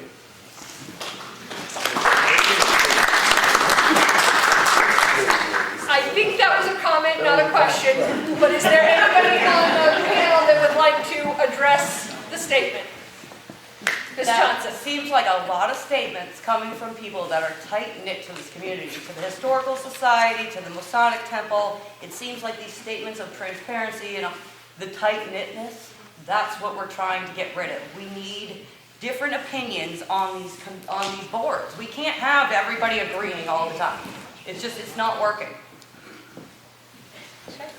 Why were your kids in? Mr. Emery, to the comment made by Mr. Sweeney? Yes. Yes. Yes, Mr. Emery, you I can. will respond. I actually applaud you for that. That is great. And transparency is one of those things that's just going to either come naturally or it's not. You're going to know. You're going to know whether somebody's telling you the truth or not. Okay? And as far as what's going on with the boards, everything has been transparent. You go to a meeting, it is there in front of you. You can see, you can ask, I do it on a regular basis. This is not rocket science. Okay, you go to the meeting, they tell you what they're going to do. You ask, well, how's that going to work? They'll tell you how it's going to work. And other than that, there's nothing else you can really do. You're going to find out if you go to the meeting. That's all, and I'll just keep reiterating the same thing. Go to the meetings. You will find out all of this information. So, Anybody else on the panel who wants to? Yes. I'm just going to add on what Dallas said is not only should you go to the meetings, but the minutes of the meetings are all online on the ossipee.org website. So you can go read them there too and show up for your next one if there's something you didn't like. Okay. Thank you. Questions? More questions? I'm going to let him go just because you've already asked for it so far. Carl Tyler, West Ossipee. Yeah. I just want to thank everybody for running, first of all, because you are putting yourselves out there. And I'm going to apologise to the people that haven't yet been asked questions, because I'm not going to ask you a question. This is actually for the Selectmen and the Budget Committee folks. If you believe the budget's too large, what specifically are you going to cut? Okay, and because our selectmen candidates have had a lot of airtime, I'm going to start down the other end, and I'm going to start with Mr. Rose. So if I heard you correctly, you wanted to know what we were going to cut out of the budget? Yes. Nothing. Or I wouldn't have voted for it. Okay? The budget runs 27-28% of your tax bill. It has for years. Okay, and remember, the one thing that everybody understands about the budget committee, we only recommend. If you don't like what's in the budget, come to the town meeting. That's where it gets approved. Okay, if you look at your thing, you have a selectman's option. You have a budget committee option. They don't match for a reason, because the budget committee has already cut some stuff out of there. I think we worked pretty hard over the last couple of years with a lot of the nonprofits coming in and making sure that the ratio of the number of Ossipee people and the number of other people and the percentage of what they're asking for is appropriate. And we've made adjustments on that. Okay? That's really all we can do. But at the end of the day, what I recommend is the best value for your dollar. Doesn't mean the cheapest dollar. It means the best value for your dollar. Thank you, Mr. Oakes. Clearly, Mr. Oakes is an incumbent. Mr. Bowie, you're up. So pardon me. Our town only grows between 3 and 5% every year. Our budget with the school department is over 25% last year. So we really, as a budget committee, we can only give recommendations. It all happens at the town meeting. It happens with you, but educating you with like a town's paper or something like that brings you education, brings people to the town meeting. We can only, like Bob said, we can only recommend. We can't cut anything. So what do you recommend? Well, I recommend that we, as people, show up at the town meeting and vote. I mean, we don't have enough people voting. We have 1,775 homes in this town. We don't have enough people showing up at the town meeting or showing up to vote. We got, what, 1,500, 1,700 people? I mean, there's more people in this town than that. We have a population of about 4,500 people. And we just need to educate our neighbors. We need to, everybody bring somebody. Everybody needs to care about their town because that's the only way we're going to grow. It's the only way we're going to make the right choices. Is you. It's your money. You decide. And we can only give you recommendations. And I'd be happy to be as transparent as possible. Bring that to a paper. Bring it to your home if that's what it's got to be. I mean, hopefully we work with the Conway Daily Sun and we get that insert put in the paper. I mean, it's something that really is going to educate and help a lot of people here. This is our homes. And if you look at the tax bills and everything that's happening to your homes, you're being stripped out of your own personal equity each and every year. And it's time we really kind of focus on that. I mean, nobody likes to pay taxes. And certainly nobody likes the amount of taxes that we just had to go through. So it's up to you. Thank you, Mr. Bowie. Now on to the Selectmen's candidates. Same question. We'll start with Mr. Brown. I lost the question. What would you cut from the budget if you believe the budget is too high? Well, I agree that the budget's already been gone over 15 ways to Sunday. There's a lot of things that you could do to try and gain some money from the federal government that I don't think that we're taking advantage of. I mentioned earlier about police subsidizing. There's a lot of money to be had there. Officers can be hired, and the government would pay 75% for specialized officers that paid attention to specialized things like the opioid crisis. As far as the budget itself, I don't know of a significant change that you could make overnight. But like everyone is saying, a very tiny amount of people of this town are running this town. People need to show up and vote. You need to take part in every single one of the articles that are being proposed and vote yea or nay. If you don't show up and vote, you're not going to be heard. Thank you. Mr. Brown. Mr. Copeland. With our current process, the way it works now, the budget committee gets together and looks at all the outside organizations and departments within town that have a proposed budget for the year. They go through them with a fine-tooth comb, ask their questions during these meetings. They spend a lot of time trying to pare down those numbers as much as they possibly can. The selectmen then take a look at it and they make their recommendations as well. When we go to town meeting, you see when we go down to the list, it'll say how many people voted from the budget committee and from the board of selectmen for or against the budget numbers that are presented to us. I think the way I could help the most, I don't think there's anything that I would cut, Mr. Tyler, out of the budget right now. I think they've already done that work to get it down as low as we can. What a selectman can do, though, is after town meeting, throughout the next year, while we're actually spending that money that the town voted on, we can be much more diligent in how it's spent. We can try to find ways to cut corners and save some extra cash to put money back into the unassigned fund balance. Why does that benefit us? When we have big tax increases, that's a rainy day fund that we can draw money out of to bring the tax rate down. When the town has a huge purchase it needs to make, that's a rainy day fund we can use for that without having to come up with some crazy way to pay for it. Because we've got that money that's been wisely managed and scrimped and saved, they are available for us when we need it. That's where I want to try and help as a selectman. Thank you. Mr. Emery? I don't know if I want to answer this question, because I am the only person that actually says no to a lot of things. I've been outspoken about a bunch of different programs. I'm on the budget committee. I voted no on a lot of, you want to cut your taxes? Vote no. Vote no on a lot of stuff.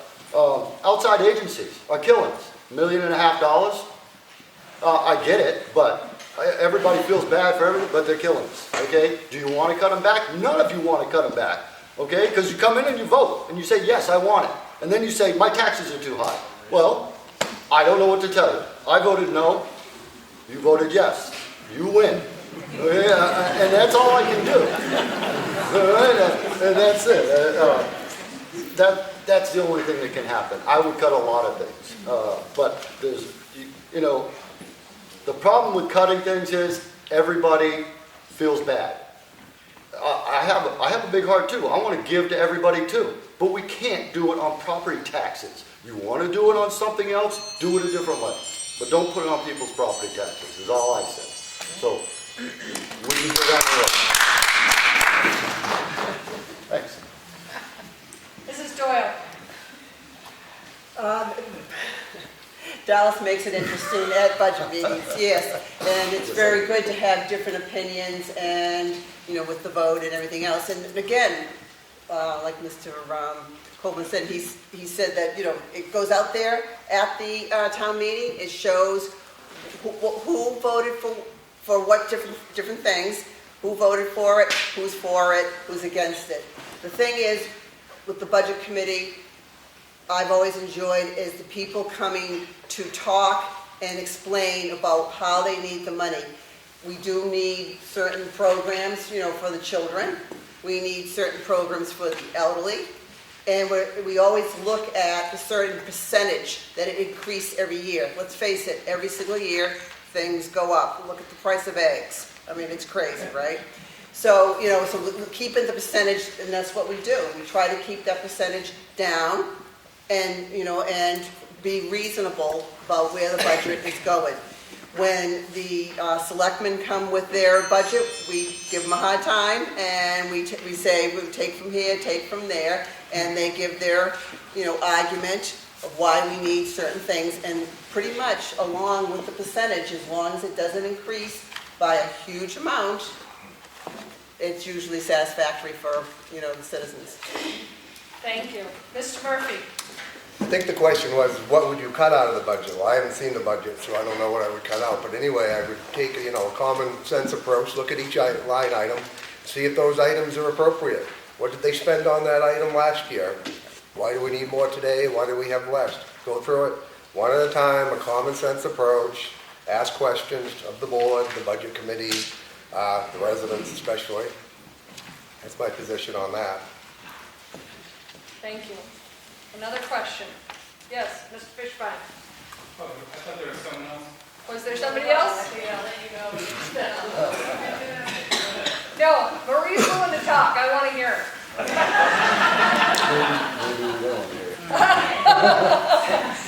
I won't tell you, Marie, what Dallas just said. Yeah. Don't be getting me in trouble. River Pond, West Ossipee. So on the town warrant article, that we're going to be voting on, there's a petition warrant article that wants to give a 25% reduction in taxes for anybody over the age of 72. I mean, there's a lot of logistics in there.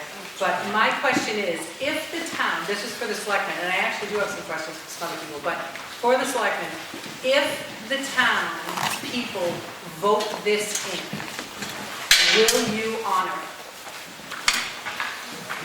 And who will pay the other 25%? I'm just asking. If the Marie is referring to Article 33. Okay, just so everybody, if you have one of the warrant articles, you can look and see what she's referring to. And this is for the selectmen candidates? Yes, for the selectmen candidates. So if that passes, if the townspeople pass this, will you honor that? That's my question. All right, and let's start, we're back at the beginning. Everybody's had a chance to go first. So we'll start back at the beginning. Mrs. Doyle, you are up first. Okay, so as it was explained today at the Selectmen's meeting, that was presented to... Guys, all the side conversations we can't hear. So Mrs. Doyle, can you start again relative to Article 33? That was discussed today at today's Selectmen's meeting. They brought that up again. There has been, it's been put on the warrant article. I know they mentioned today a percentage that was added to it. There is no percentage on what would be given with the article that we have now, other than what the state honors. I know there are money limits for whether you're a single, elderly, or married. I'm going to be 70 years old tomorrow, so I can sympathize with people on what it's like to live on a pension. It's tough, and prices just keep going up. And the last thing you want is your taxes to be increased that high. So pretty much I think it's a wonderful warrant article. I think that you've lived your life, you've paid your dues, to have a certain percentage, just like with anything else, when you go at 4 o'clock and you can get a discount for your dinner and different things like that, it's wonderful. But I'm not sure about the percentage. I know they mentioned that the percentage part would not be honored by the Board of Selectmen. I'd have to discuss it if I became a selectman to see what they were saying, but I believe it's just for the present amount of discount that you get now. It's just like of applying for any kind of, assistance. Thank you. Mr. Murphy? Yes, I believe in tax cuts for the elderly and the veterans. My grandmother got a tax cut years ago. In fact, she had to sell that camp on the lake because she had too many assets, so it was based on income, assets, all that. My mom's in that age bracket now. She's been talking about it. Fully support it. Like to see more done for the veterans. My brother lives in Florida. He's 100% disabled. He pays 0 property taxes in the town of St. John, Florida. I don't see that coming to New Hampshire anytime soon, but yes, to answer your question, 100%. So, Madam Moderator? Yeah. So my question was, will you honor what the vote is? Yes or no? Right, you know what I mean? Like it's not, I agree, I think everyone's taxes should be cut. But with this warrant article, the way it's written, yes. Will they honor what the people vote? Right. We don't have a choice. It's a little confusing. Right, no. So Susan, Mrs. Doyle, do you have a... I do have an answer. My answer has always been yes. If the people vote for something, I like to see it honored and go through, go forward. I've always been a supporter on that. Okay, and Mr. Murphy, do you want to say yes or no before we move on to the rest of the candidates? Yes. Okay, thank you. Mr. Brown? It's the easiest question in the world. The people voted for it, yes. Okay, thank you. Mr. Copeland? It's actually not the easiest question in the world. My understanding is that if a warrant article is presented, because today at the Selectmen's meeting this came up, there were 5 warrant articles that were submitted this year, only one of which has a state law behind it that we can actually do it. And that would be the 5 select board versus 3. That warrant article can move forward. We can vote on it. If the one on the 25% tax reduction for elderly, we already have a state law that says there can be a tax reduction, but there are income requirements, there are asset requirements attached to it. When you take and throw out that we're just going to take a 25% reduction away from someone, that money needs to be made up somewhere else. So 25% from this person means that someone else has got to come up with that 25% spread across the rest of us. So every time you make a change like that, you really have to think about the implications on everyone. And we have to make sure it's legal. And I don't think that one is based on the guidance that we heard today at today's Selectmen's meeting. So my answer would be no. Okay. Mr. Emery? I'm a yes. I would honor it. I don't think it would go anywhere. The people can vote for whatever they want. Yeah, great. We'll submit it to the state, and the state will throw it back at us and say, you can't do that. That's what's going to happen. I can understand everybody's concern with taxes, and they want to get their taxes lowered. Do you know how you get your taxes lowered? Stop voting for stuff. Stop. That's the bottom line. If you want your taxes to go down, stop voting for stuff that you don't need or maybe an expense that, is going to come back to bite us. That's the only way you're going to reduce your taxes, stop voting. I thought taxes were illegal. Property taxes should have been illegal, but they're not. Okay, the state can force us to pretty much pay. I don't see us getting out of it. So, you want them to go down? You want to reduce services? Because that's your option. You want to reduce what you pay out to all these different agencies? That's your option. But you can put this warrant article out there, and the state's going to say, no, we are not going to accept that because that's against the law. So, but I would honor it. Thank you. And I do just want to let everybody know that at town meeting, we will have town council available. So any legality questions that we have, regardless of for or against, we can ask him if the candidates, whoever is elected, is even legally able to move forward. So, but we don't have him here on candidates night. We have other questions. Is it a follow-up to this, Marie? Yes. Okay, what is your follow-up to this? So in the past, the town has entered into illegal, I don't even know how to word it. So they have given people tax benefits, tax Abatement. credits, abatements. Yes, okay. Made them tax exempt, the whole thing. And you got into a whole legal debacle with that. So I guess my question was, would you be willing to do that again if this is illegal? If this is an illegal warrant article, which I understand it to be an illegal warrant article, would you still give that abatement? Notice she didn't lead with that. Right. Okay, so that being said, real quick, if this is an illegal warrant article, if the town council tells us we can't move forward with it, real quick, what are you going to do, Mrs. Doyle? Real quick, first of all, when you whispered in her ear, Jonathan, why didn't you just ask the question? Because I answered you. Okay, let's just. So my answer to that is No, we're gonna answer the question. Okay, Mrs. so Doyle. I would go with legal counsel and try to represent that the best I can. Thank you, Mr. Murphy. Rule of law, no.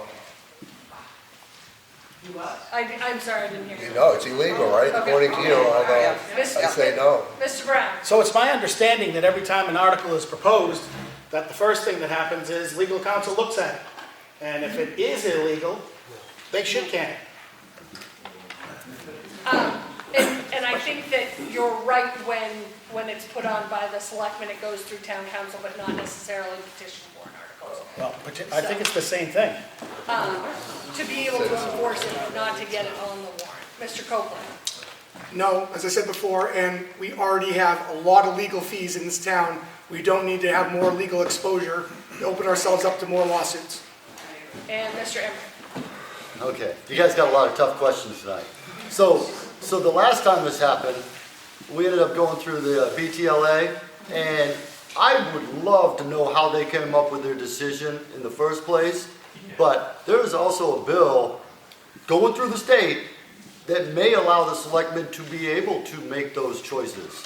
And if it passes, we will have that option, but as of right this moment, we don't have that option. So I would like to see that pass, which would give the selectmen more opportunity to be able to do that. Thank you. Yes, Harry. Is anybody on this 25% Harry, okay? I know I'm getting old. Anybody doesn't put down this tax deduction to see how many people are affected, and what effect this is going to have on our budget if we pass it. Are we still on Article 33? Okay. So the question is, do we know how this will impact our budget?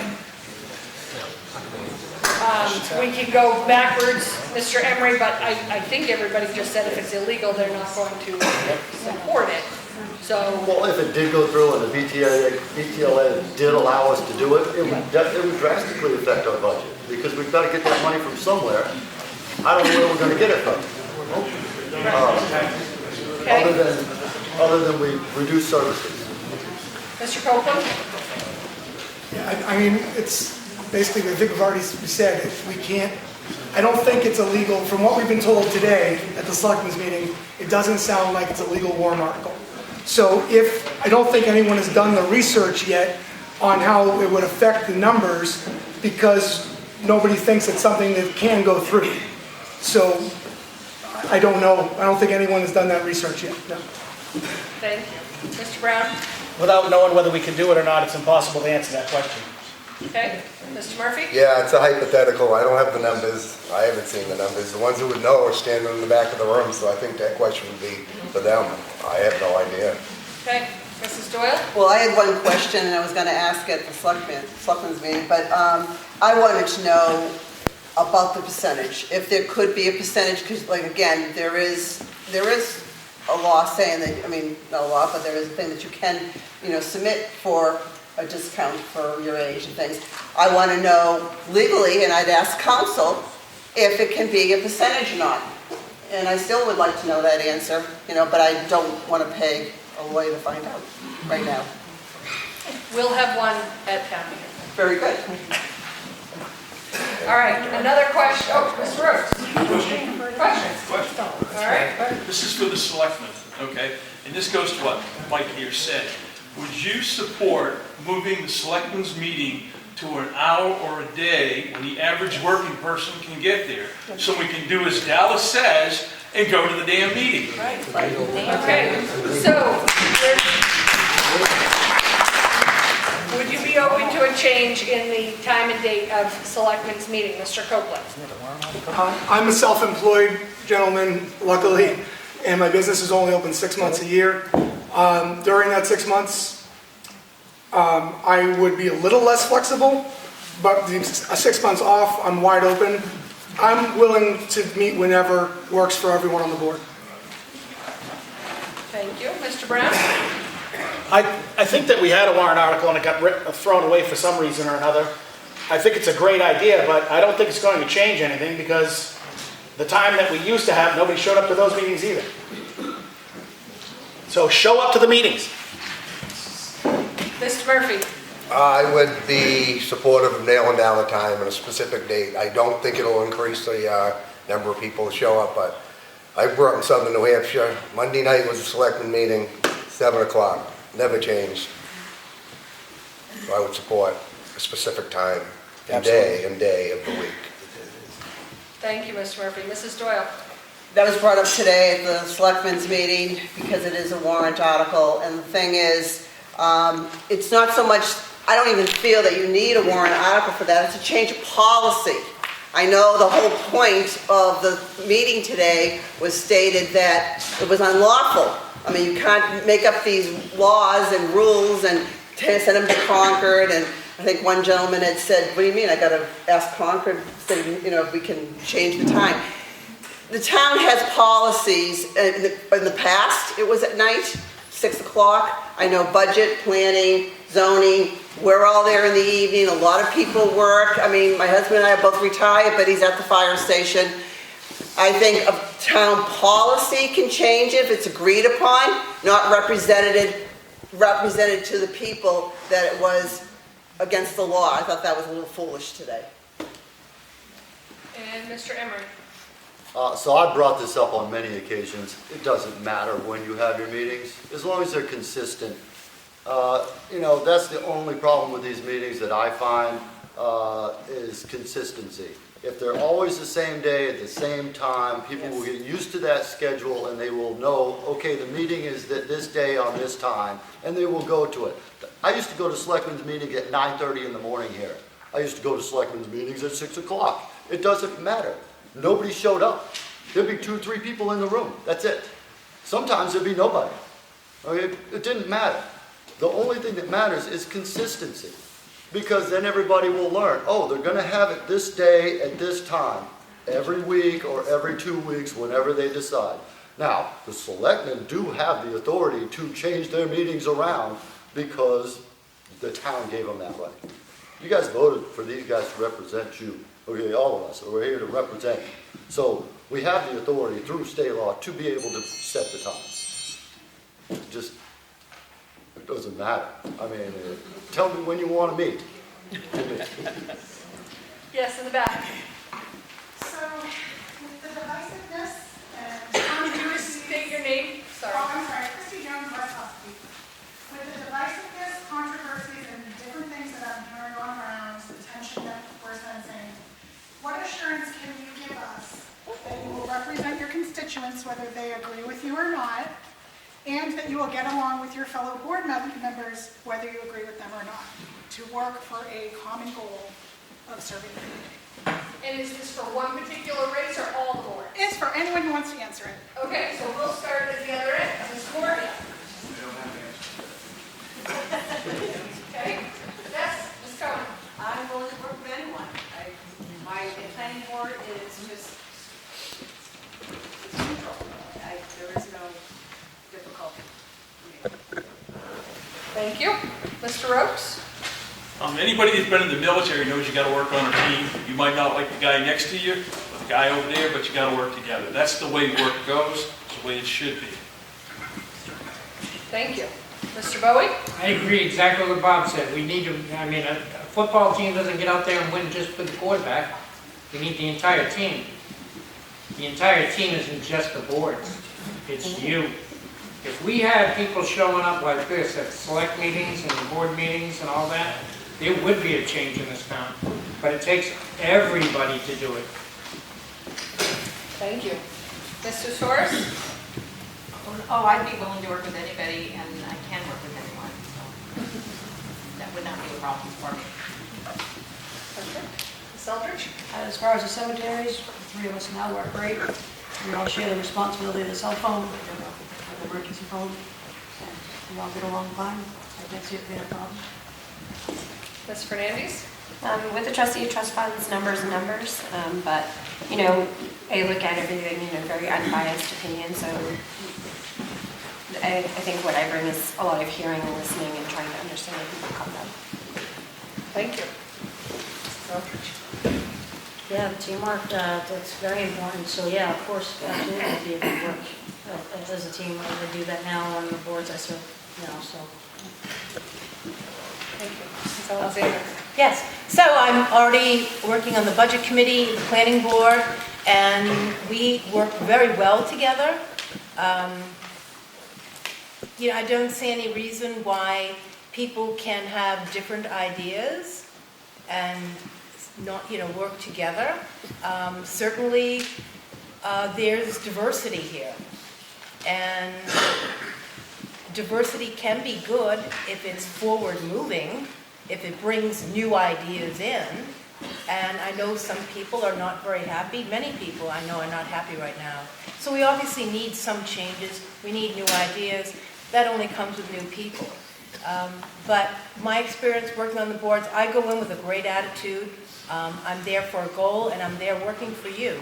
So any of my feelings just don't matter when I'm on the job. Thank you. Ms. Johnson? No grudge, no skin in the game. I just want the community to get together and, you know, make things right. Thank you. Mr. Emery? I'm willing to work with anybody. I'm already on a couple of boards, and I believe that I've proven that I will work with anybody. Might not always like my opinion, but I'm going to tell you the truth, like it or not. And, you know, I try to get along with everybody in town. I try to. Doesn't mean I'm going to, and there's probably people who don't like it. I get it. I understand that. But as far as butting heads, I don't want to butt heads with anybody. We have too much to take care of around here without that nonsense. So. Mr. Copeland? Contrary to what you might have read on social media, I don't have any grudges. I don't have any.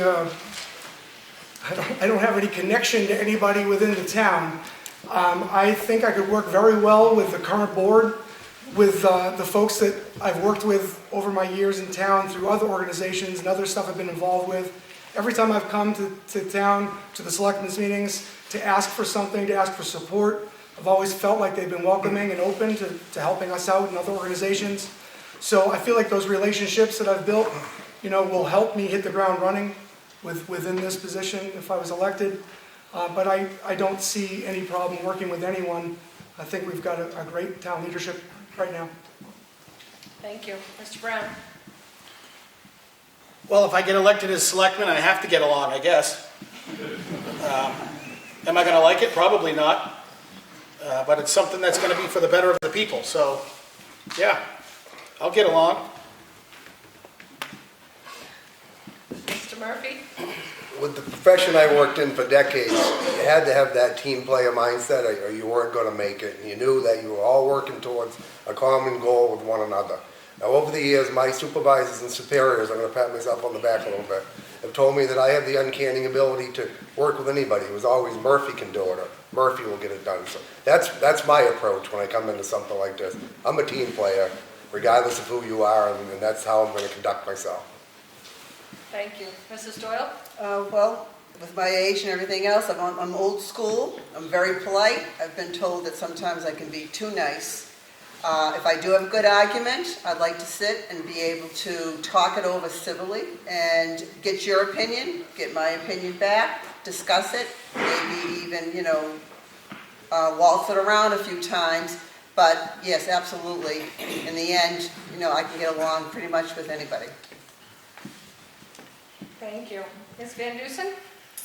Yeah, I have to say I love this question because I don't love our political climate right now. And I am somebody who really tries to live my values. Two of those that are hugely important to me are respect and responsibility. And I define those very specifically, that being responsible means I care for my influence on all people and all things. And respect means that I stop to see the other as me. And those are qualities that have helped me be successful in my career and be well respected by people who have very different values than I do. So I think that will be a strength for me on the school board and in these times.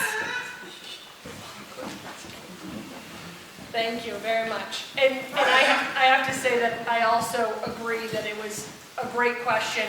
And I just want to point out that everybody here is a taxpayer in Ossipee. Everybody here does actually have some skin in this game. And what I love about the number of people that are here tonight is how many people are here showing that they care and that they're willing to be part of the process. That in and of itself, we all already have in common. And the fact that we are all here working for a common good, it is putting us that much further ahead of the game already. That being said, there are lots of opportunities to get involved. There are races that are unopposed. There are races that don't have anybody running at all. We heard the Pastels talking about the West Ossipee Fire Precinct meeting coming up.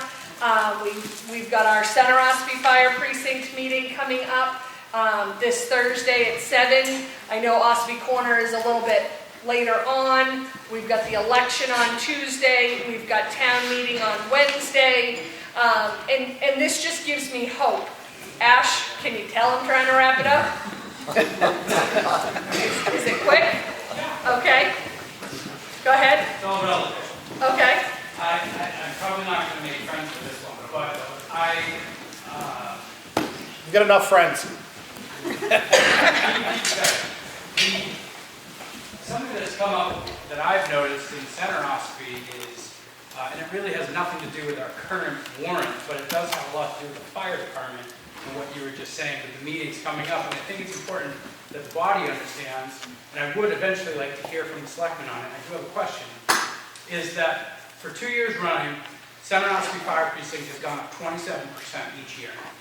And I'm hearing that, Susan, you're a part of that commission?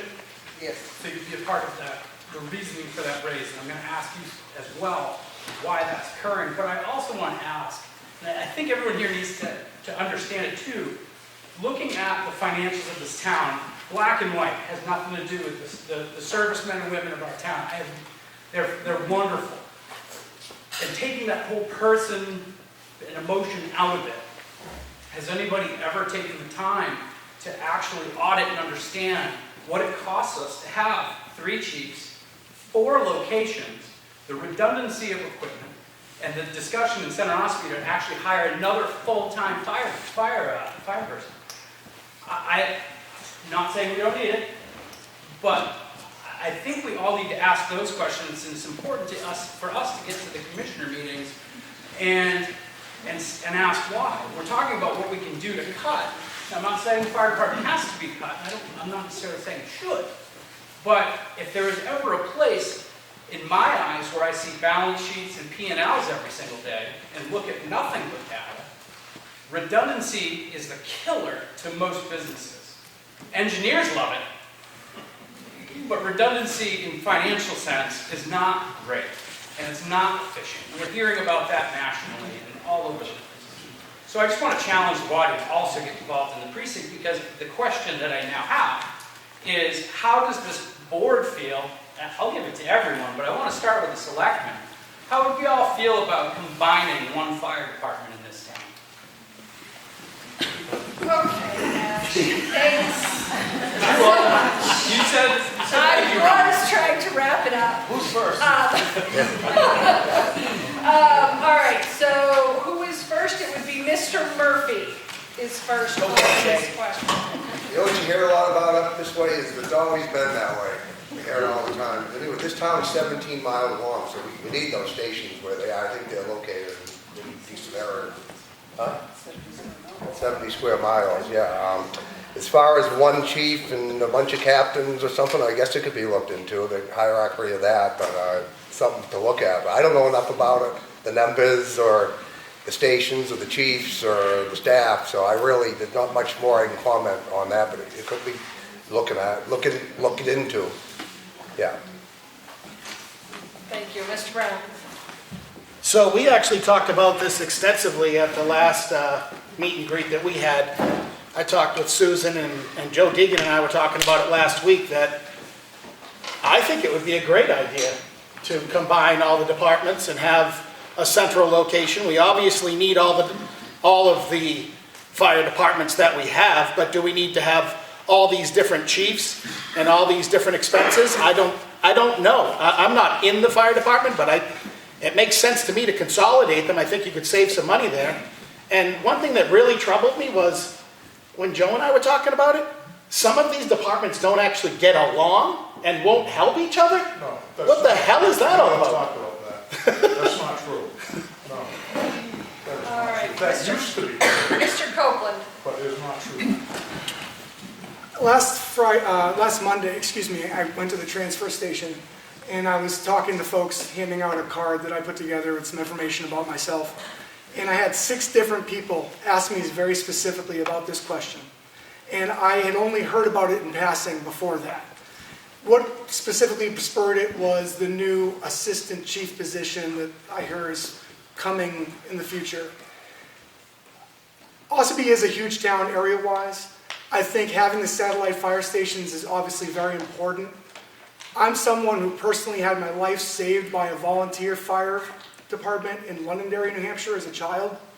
I have a chimney caught on fire next to my bedroom, and they were all volunteers at that time, and they got it out and saved my life, and I'll never forget that. But big salaries make budgets go up really quickly, and redundancy is a real issue in business and a cost savings. It's an opportunity for cost savings. Do I think we would just be better served to have one central fire station with the satellites operating? Yes. Do we need so many high-level positions within the department? I don't know. I'd have to hear more from the fire department about why they feel they need that. But my gut instinct, as someone who believes in fiscal conservatism, was that that's a place that we probably could save a few dollars if we combined it a little more. Mr. Emery. Okay, well, I've always thought we should have one fire department, but we did a study years back on this, and it come to find out it wasn't feasible for the town because we would have to buy the fire departments back from the districts or the precincts, and it was going to be cost prohibitive for the town to be able to do it. Great idea if if the fire departments each precinct would have to vote themselves to go ahead and do that. It's a very tricky process. I don't know if we could actually pull it off, because I don't think they're gonna vote to get rid of themselves. It's just not, I just don't see that happening. Yeah, would it cost, it may cost us the same amount of money. It may cost us more money. We don't know. There would have to be a whole nother study to be done on it. And is the town ready to do that? Because it costs money. Everything we're gonna do is cost money.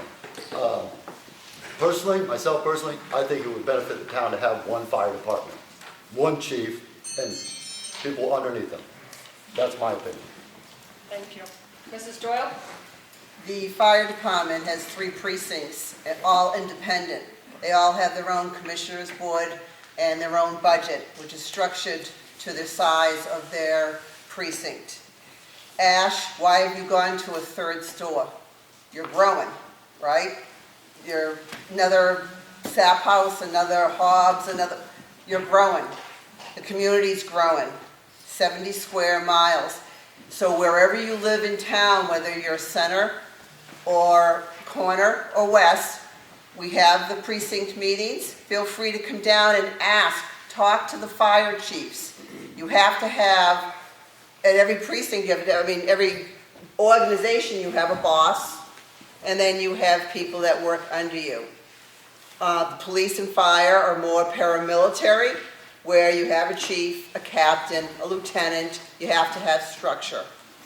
You have to have training. You have to have equipment. Unfortunately, the fire trucks that you buy are the same cost as the fire trucks in New York or in Massachusetts. Unfortunately, we live in New Hampshire. So we learn how to budget, have our warrant articles, and save for the equipment. And again, growing is always, it's an important thing to keep up with everything. But for my answer, I have to defer to the commissioners of the fire department.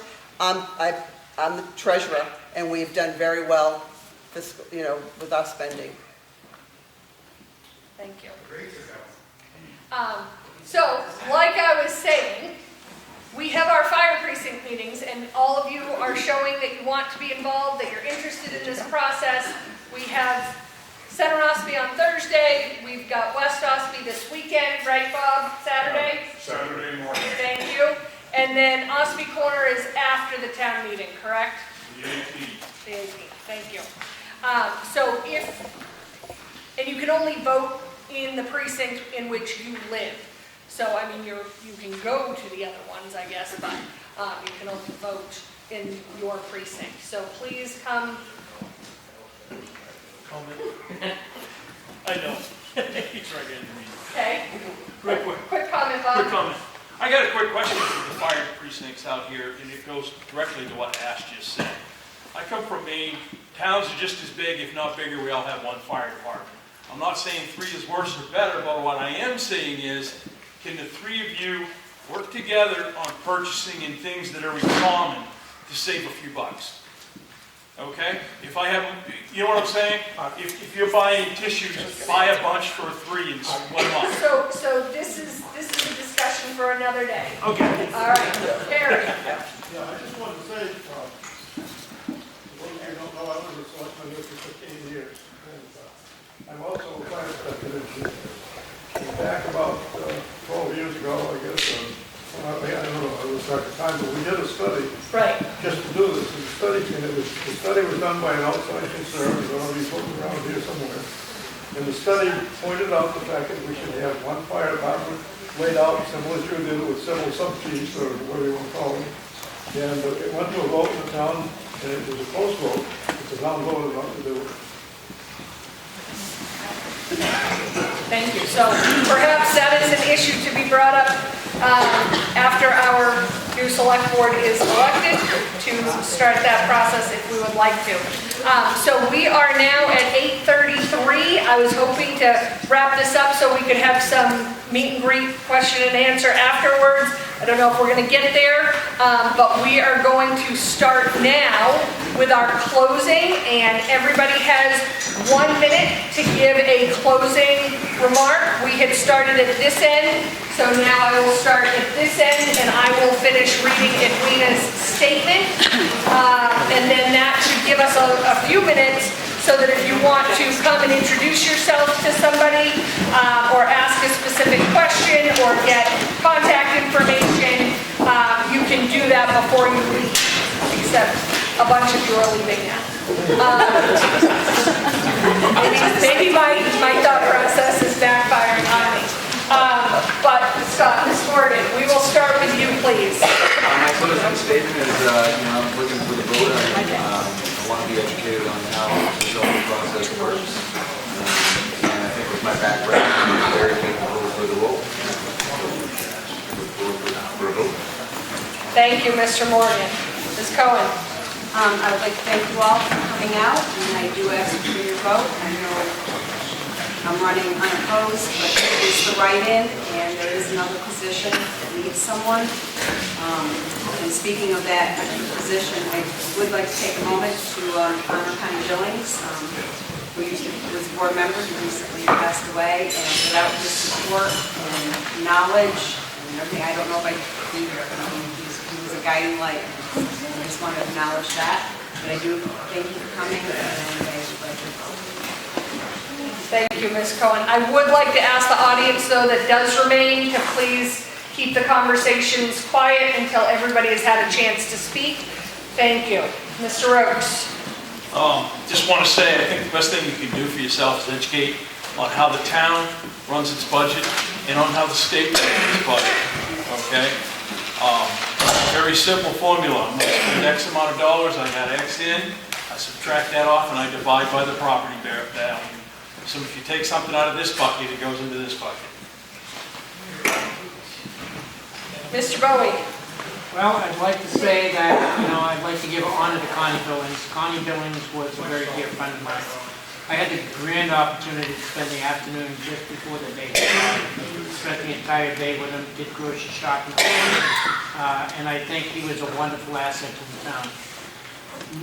Being on the budget committee, I'm donating my time.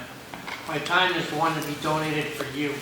And I am semi-retired. I have that time to give you, and that's what I want to do. I want to work for you, and I want to donate my time to each and every one of you. And I want to be as transparent as possible, and I want to be somebody that you can be proud of.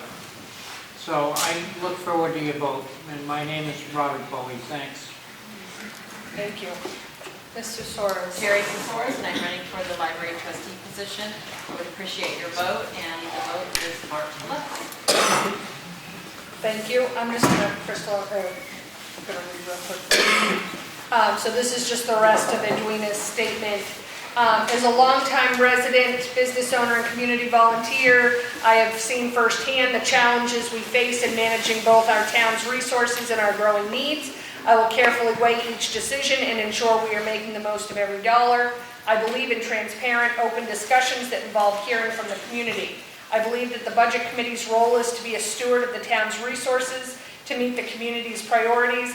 If elected, I would be one member of a committee whose purpose, according to RSA 32:1, is to assist voters in the prudent appropriation of public funds.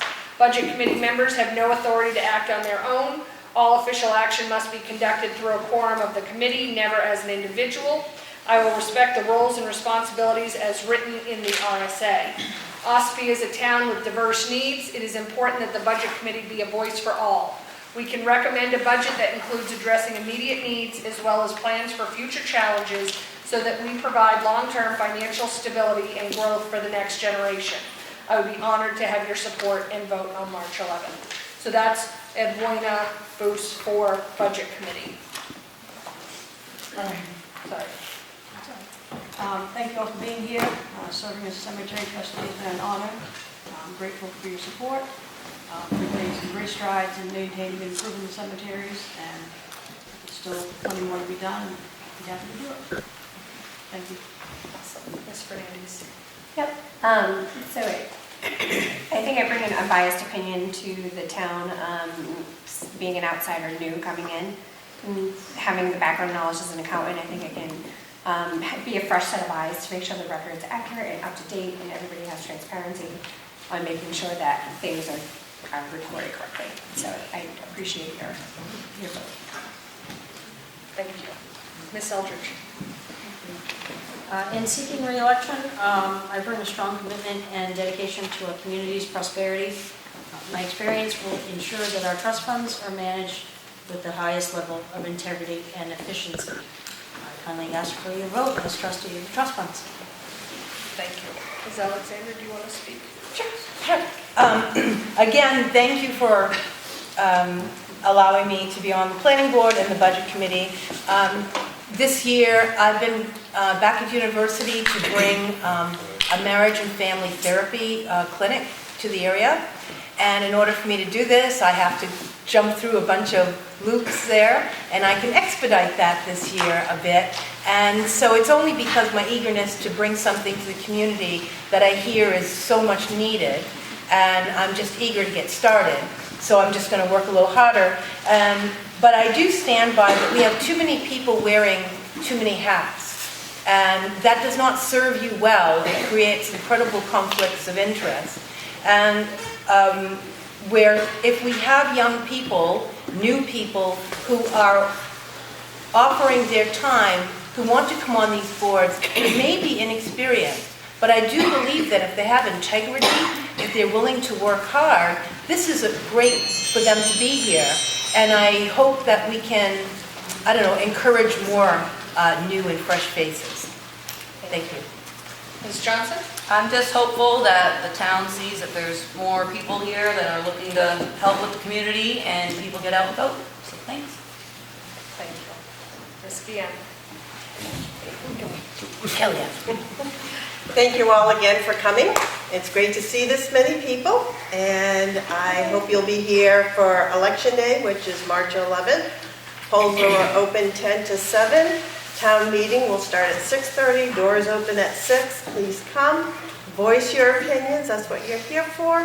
And I've enjoyed working for the town since 1999. Like I said, 3 more years, give or take.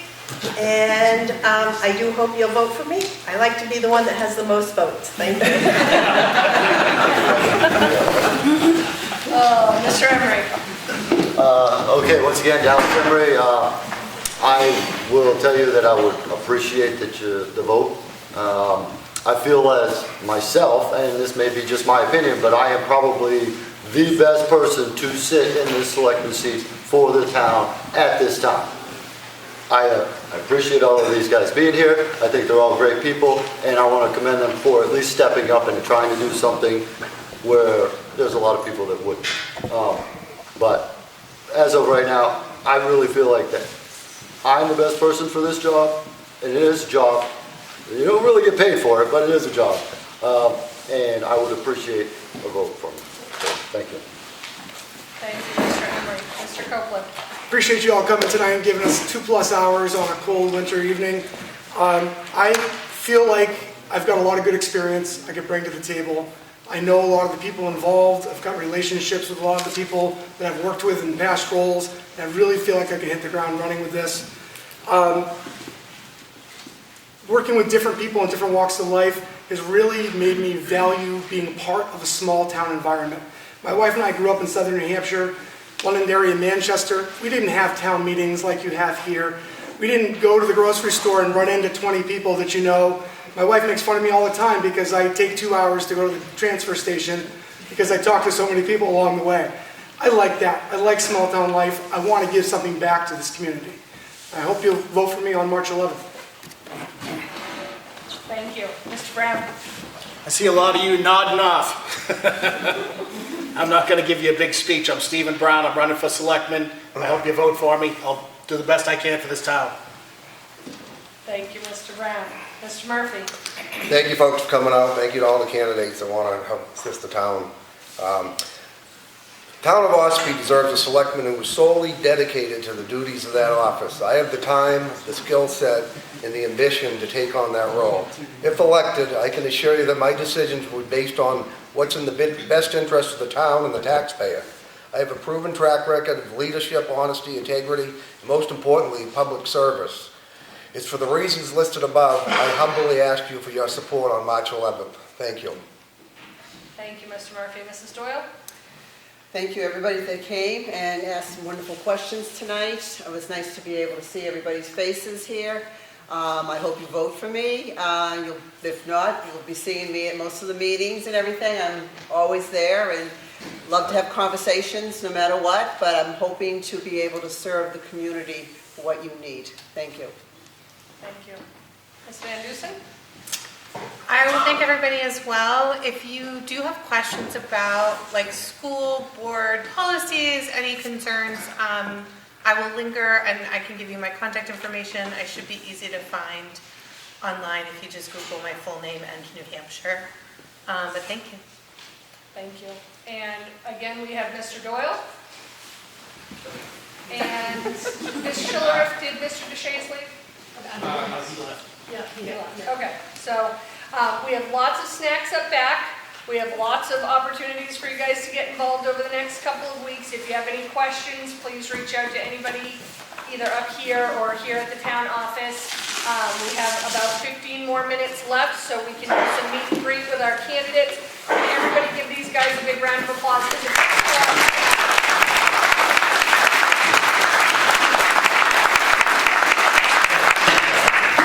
Thank you, and I'll see you all on maybe Thursday, maybe Tuesday.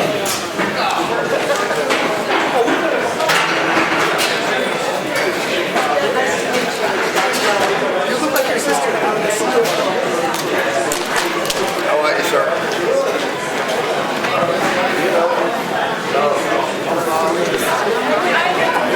You have a question, ma'am?